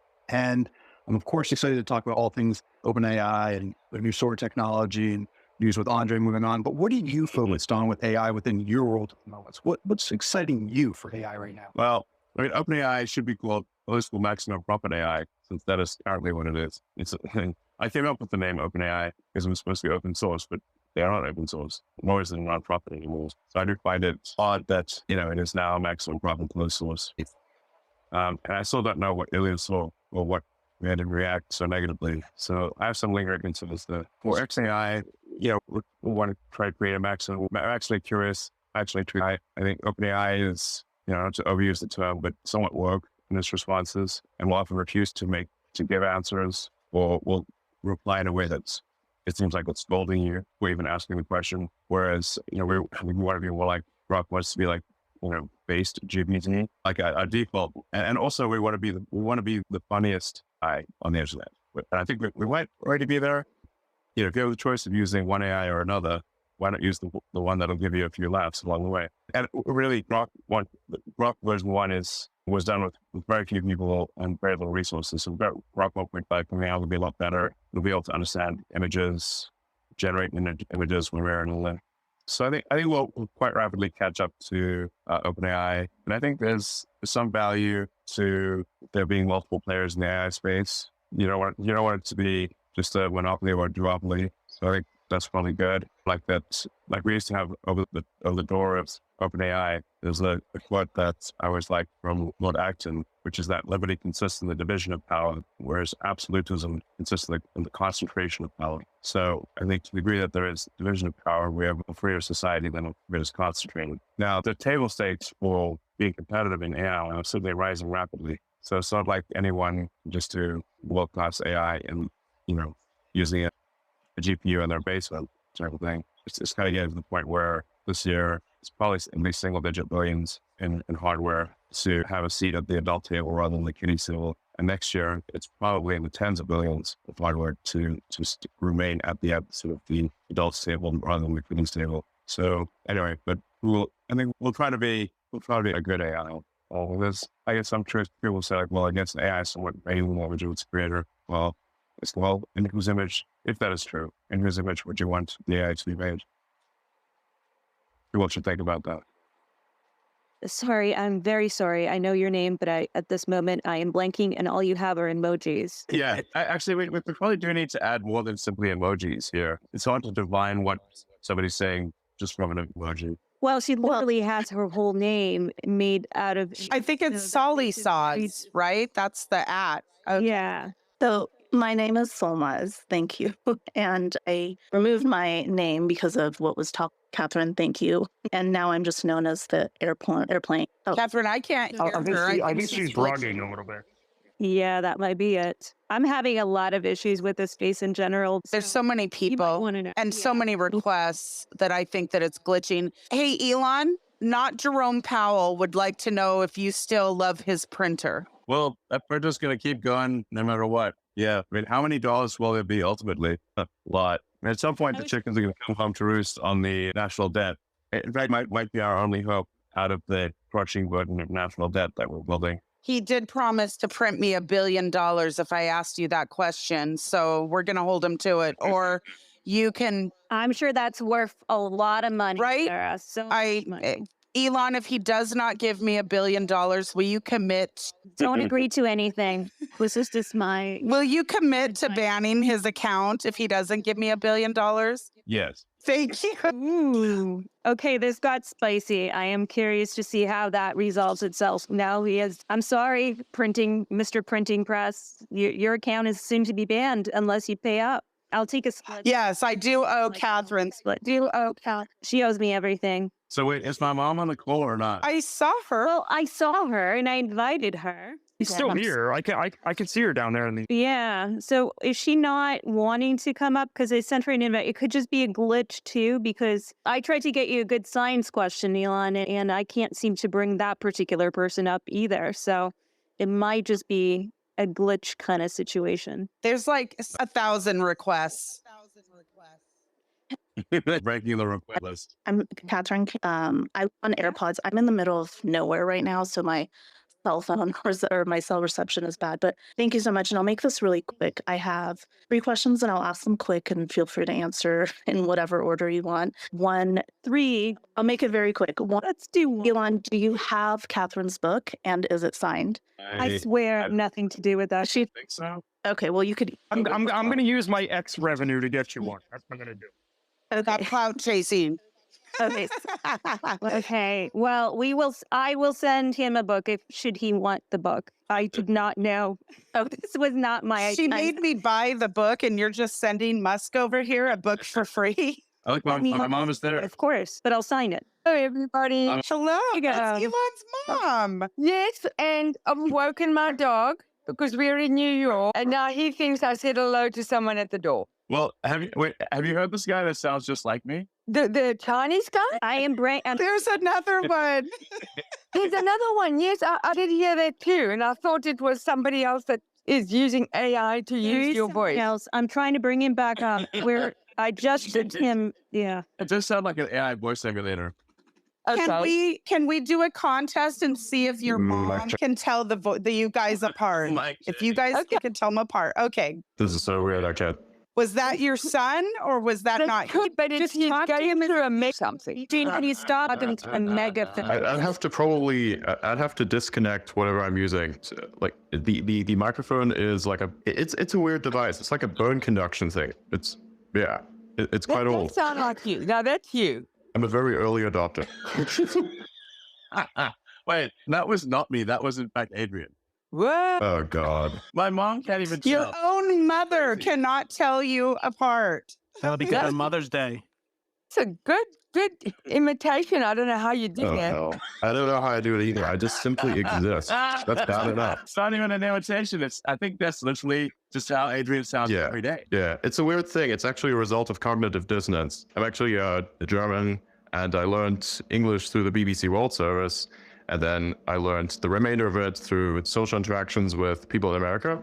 I hung out a lot with, video games or whatever. So at some point I hit this level where I basically mixed all of them together. You have the little bit of the German there, you have the British, you have the American. It all kind of mixes together, and I guess it creates this. And at some point my voice drops. I guess it's some really weird stuff that pieces this together over time. Because like before if you are a person who is like on the spectrum like that, your brain is very unstable in the early stages of your life. And so in order to make it more stable, you need to manufacture your own structure. And so part of that is language and expression. And so merging all of the abstract elements of the accent together created this kind of weird thing that then, helps with the expression of, words, right? Ja, das war. Aber ich kann ein bisschen Deutsch hören, wann die sprechen. Also sehr, sehr gut. Kannst du mich verstehen? Ja. Alle kann mich verstehen, wann ich spreche langsam.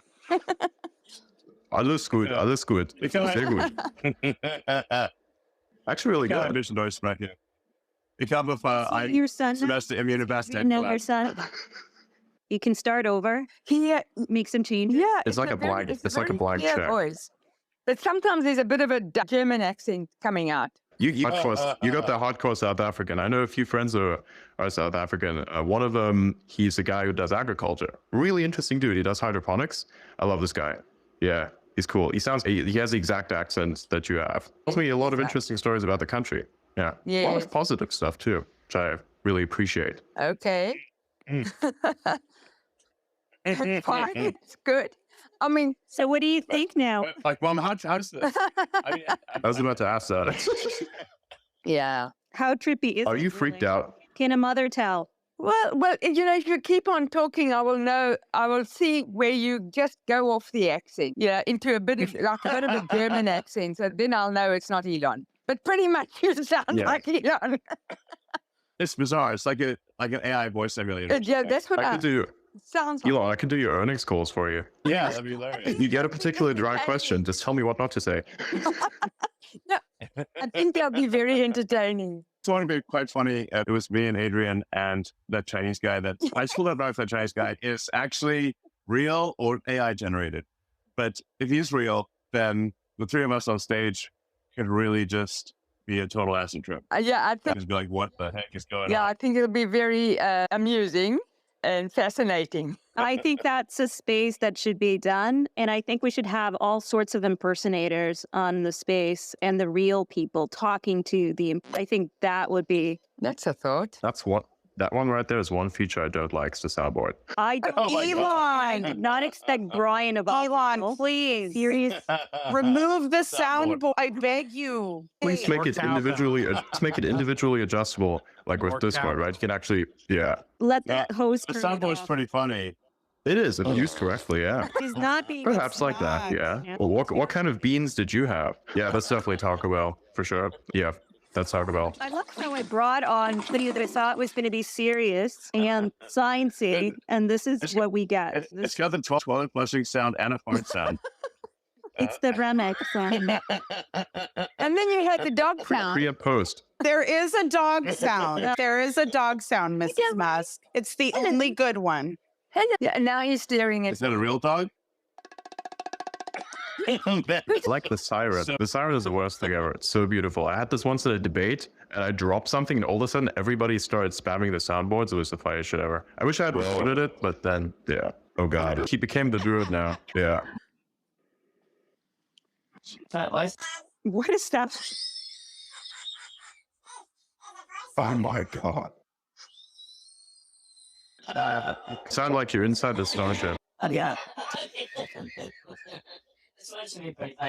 Now you sound like a balloon. Yes, this is a helium balloon voice transformer. Do you actually have a helium balloon on you right now? Yeah, I'm using the alien balloon voice transform. God. Okay, that makes it normal. Elon, Yeah, sure. Elon, will you Sure, back to normal. can you say, just for Katherine Brodsky's benefit, that this is the best space you've ever been in? It's the best space I've ever been in. Thank you. It was Elon. Wow. It was pretty fun and entertaining. And yeah. Catherine, can I ask? Now we went from like a serious converse to like really random questions to helium balloons and sound alikes. Yes. So, yeah, quite the journey now. We really, I could do dialogue. really quite the journey. Mrs. Musk, This is an adventure. Mrs. Musk, is Elon too old to be grounded to his room for abusing these voices? I don't think I've sent him to a room since he was, I don't know. How often did I send you to a room, Elon? It's never too Pretty late rare. to start. And if I did, that Never would too be late to because start. you had lots to read. You were always happy to read, so that was fine. And then video games. Was he a Did he ever blow anything rebellious up? teenager? Was he a good teenager? Was he a rebellious teenager? No, he was good, but he would fall off roofs and out of trees. He would fall out of trees, yeah. How is it a punishment to send a teenager to their room? They just play video games. They love to be in their room. Yeah, but he was, Well, who knows what else? there they weren't do. video games in his time, really. Well, there weren't video games that you could play in my room. There wasn't. Tetris. Well, it had to use a TV, so there's only one TV. Yeah. And it wasn't in my room. Options. You had You made your own own video game at 12 years old, and when I showed it to the engineers at the university, they said, "Wow, he knows all the shortcuts." And I thought, okay. I only had like 8K of RAM, so not much to play with. What was the video game, Elon? What was the Black Star. Yeah, it's a space video game where you're fighting off an alien spaceship. I like Space Invaders, but more of a one-on-one duel. So I guess Why I don't- displayed an early interest in space. Sometimes people are like, were you always interested in space? Well, I did. First video game that I actually sold for money was, in fact, a space video game. So that suggests an early interest in space. And then you got Did you ever? fired for it, but they didn't know you were, but it was published when you were 13. Yeah. But then I didn't actually have a bank account, so then I had to get a bank account. So, yeah, I didn't know I was a kid. So Did you ever blow anything up? sure, I'll blow up lots of things. Yeah. But he did- Nice. I didn't see it, of course, because I'd go crazy if that happened. I think Yeah. everyone does that at some point in their lives. I blew up a rock once just because it was a bad idea. I set a fire to a playground. This was probably not a good idea in retrospect. I can totally yeah. see that. Okay. I could see Catherine setting fire to the playground. Love that stuff. Catherine, can I read your book to Elon? Oh my God, I feel so bad. Like, very kind of you guys to pimp my book, but I feel bad. Well, I think your book. Yeah, I mean, I think I'm sorry, that was an opener, and I really want. Right. So go ahead and ask your question, and then we'll go to Brian. Okay, thank you. So, okay, hi, Elon. Question, I'm a woman, and I'm sure you've gotten this question plenty of times. I've seen you somewhat respond to it, but the Iranian community is wondering why certain accounts that basically sponsored by the Islamic Republic that call for the active genocide of not just Iranians themselves, but Jewish people and the destruction of the state of Israel. Why are they allowed to be because here's the thing, people in Iran aren't allowed to use Twitter, I'm sorry, X, sorry. So people are not allowed to use this app, but the government itself actively uses it and oppresses people, especially when they cut off the internet when they're doing executions. So we're just wondering, what would it take to remove these accounts from this platform? Any accounts which call for, unequivocally call for violence or death, which is obviously illegal, are supposed to be suspended. So if they're not being suspended, that's an oversight. Now, we do have what we call a sort of a UN exemption, which is that if it's a recognized government, let's say the Ayatollah, who is able to say these things at the UN, then we do allow them on the platform for the same reason that we sort of have generally agreed that it's better to have the UN than not to have the UN, although some may disagree with me on that. Because sometimes you want to sort of understand what is their real position. If people are uncertain as to whether, say, Iran wants the annihilation of Israel, well, you can just go look at the Ayatollah's account. He's pretty clear that they do in fact want that. But apart from the sort of UN exemption, of if somebody's a recognized leader by the UN of the country, which means we allow them to come to New York, even if they're under sanctions, and say all sorts of outrageous things at the podium in the UN. Then, in the interest of facilitating global some kind of dialogue, we do allow them to be on the system. And obviously, if we apply the rule of, well, if any politician says outrageous things, that they get suspended, well, we'd be suspending a lot of American politicians too. Lindsey Graham keeps wanting to bomb Iran and many other places, for example, but we don't suspend him. Thank you. I mean, I understand. We just, other platforms that have banned them, and I understand the situation that platforms such as this would be. But when we do see active calls of destruction of people, and then other people follow along with it, it's somewhat, the question arises of why is a world leader calling the destruction of not only a community, but an entire country, and also the denial of the Holocaust itself. And so we're just hoping that maybe something can be done. Maybe the verification can go away.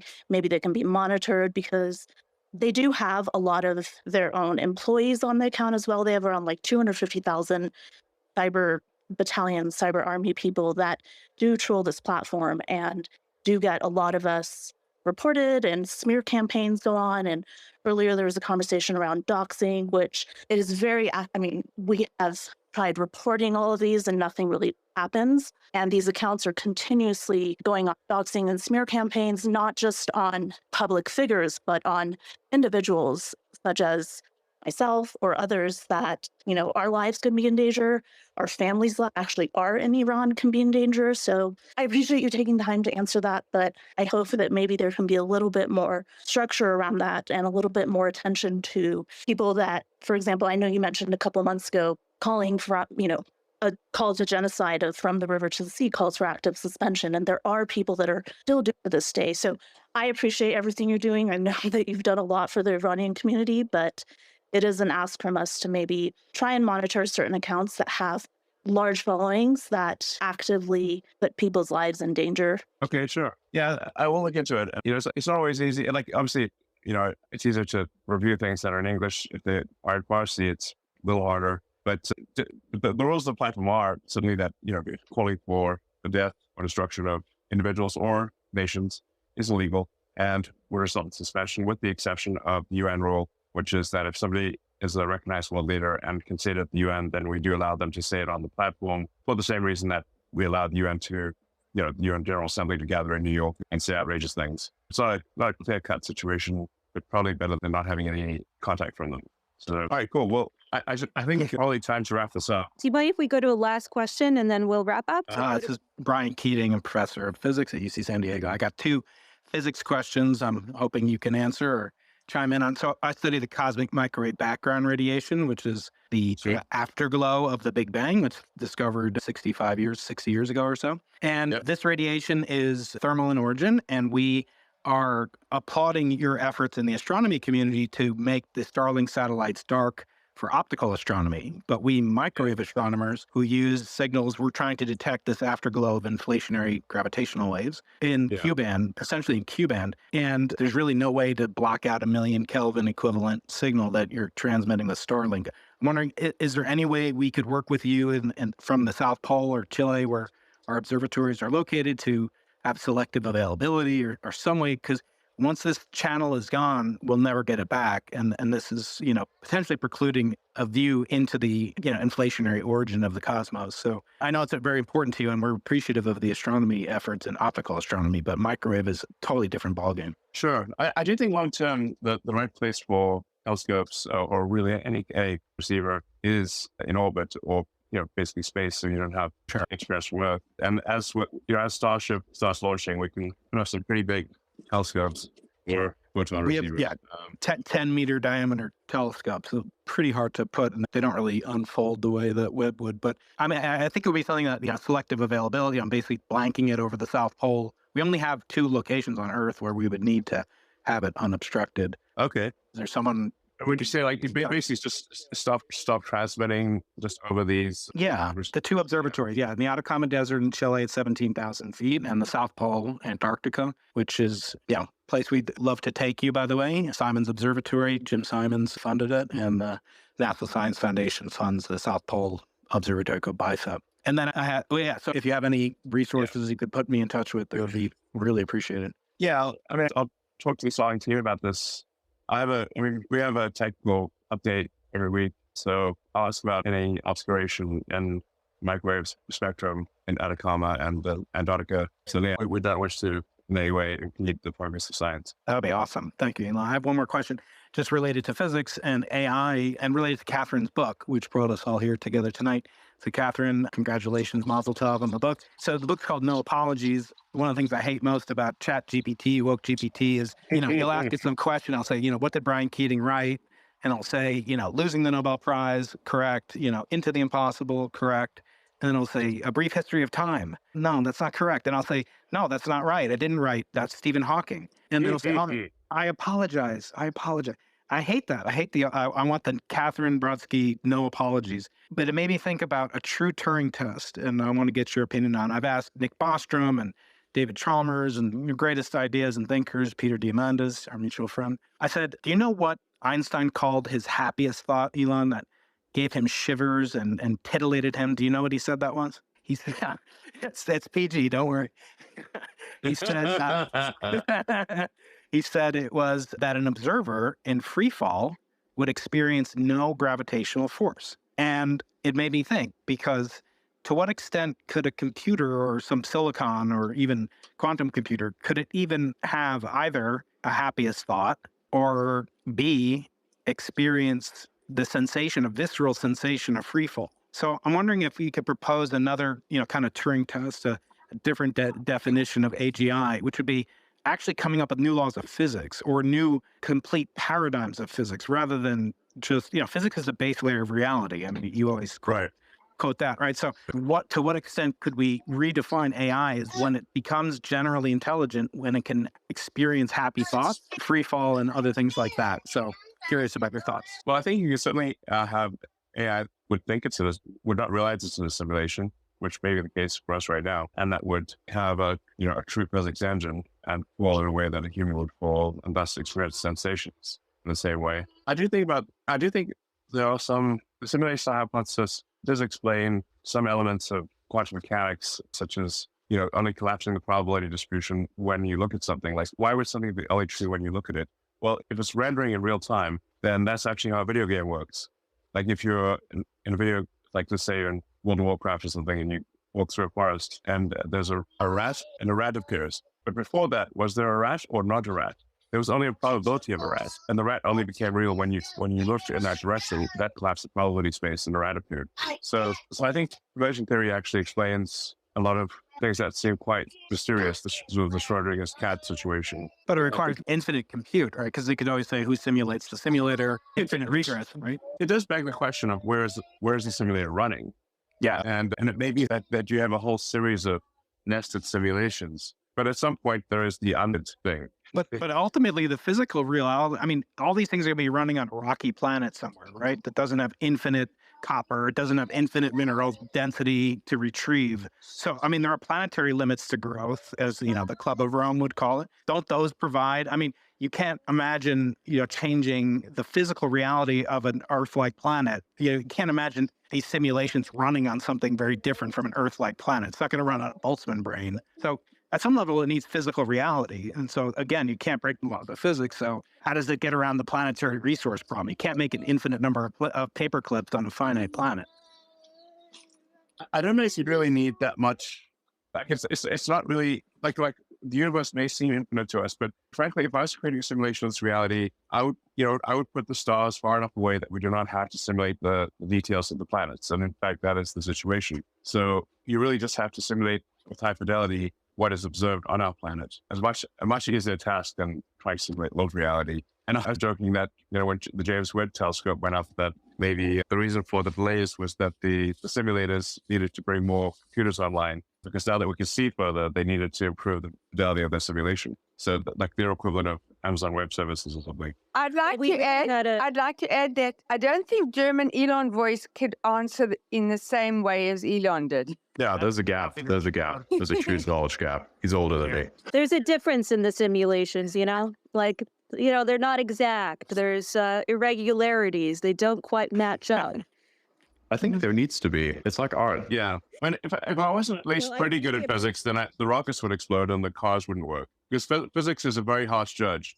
I mean, I like to say that, physics is the law and everything else is recommendation, meaning that, you can't break physics, but plenty of people can break the law. And if you're breaking physics, you're either wrong or you need a Nobel Prize, but most likely you're wrong. Elon, can I ask you a question as a father of half as many kids as you have? Sure. So I've heard it said, you want to die on Mars. And our mutual friend, Lord Martin Rees, said, I just hope it's not on impact. And I agree with that. Being a father, you've got that cute kid probably right next to you. I mean, he's on my would you shoulders take- right now.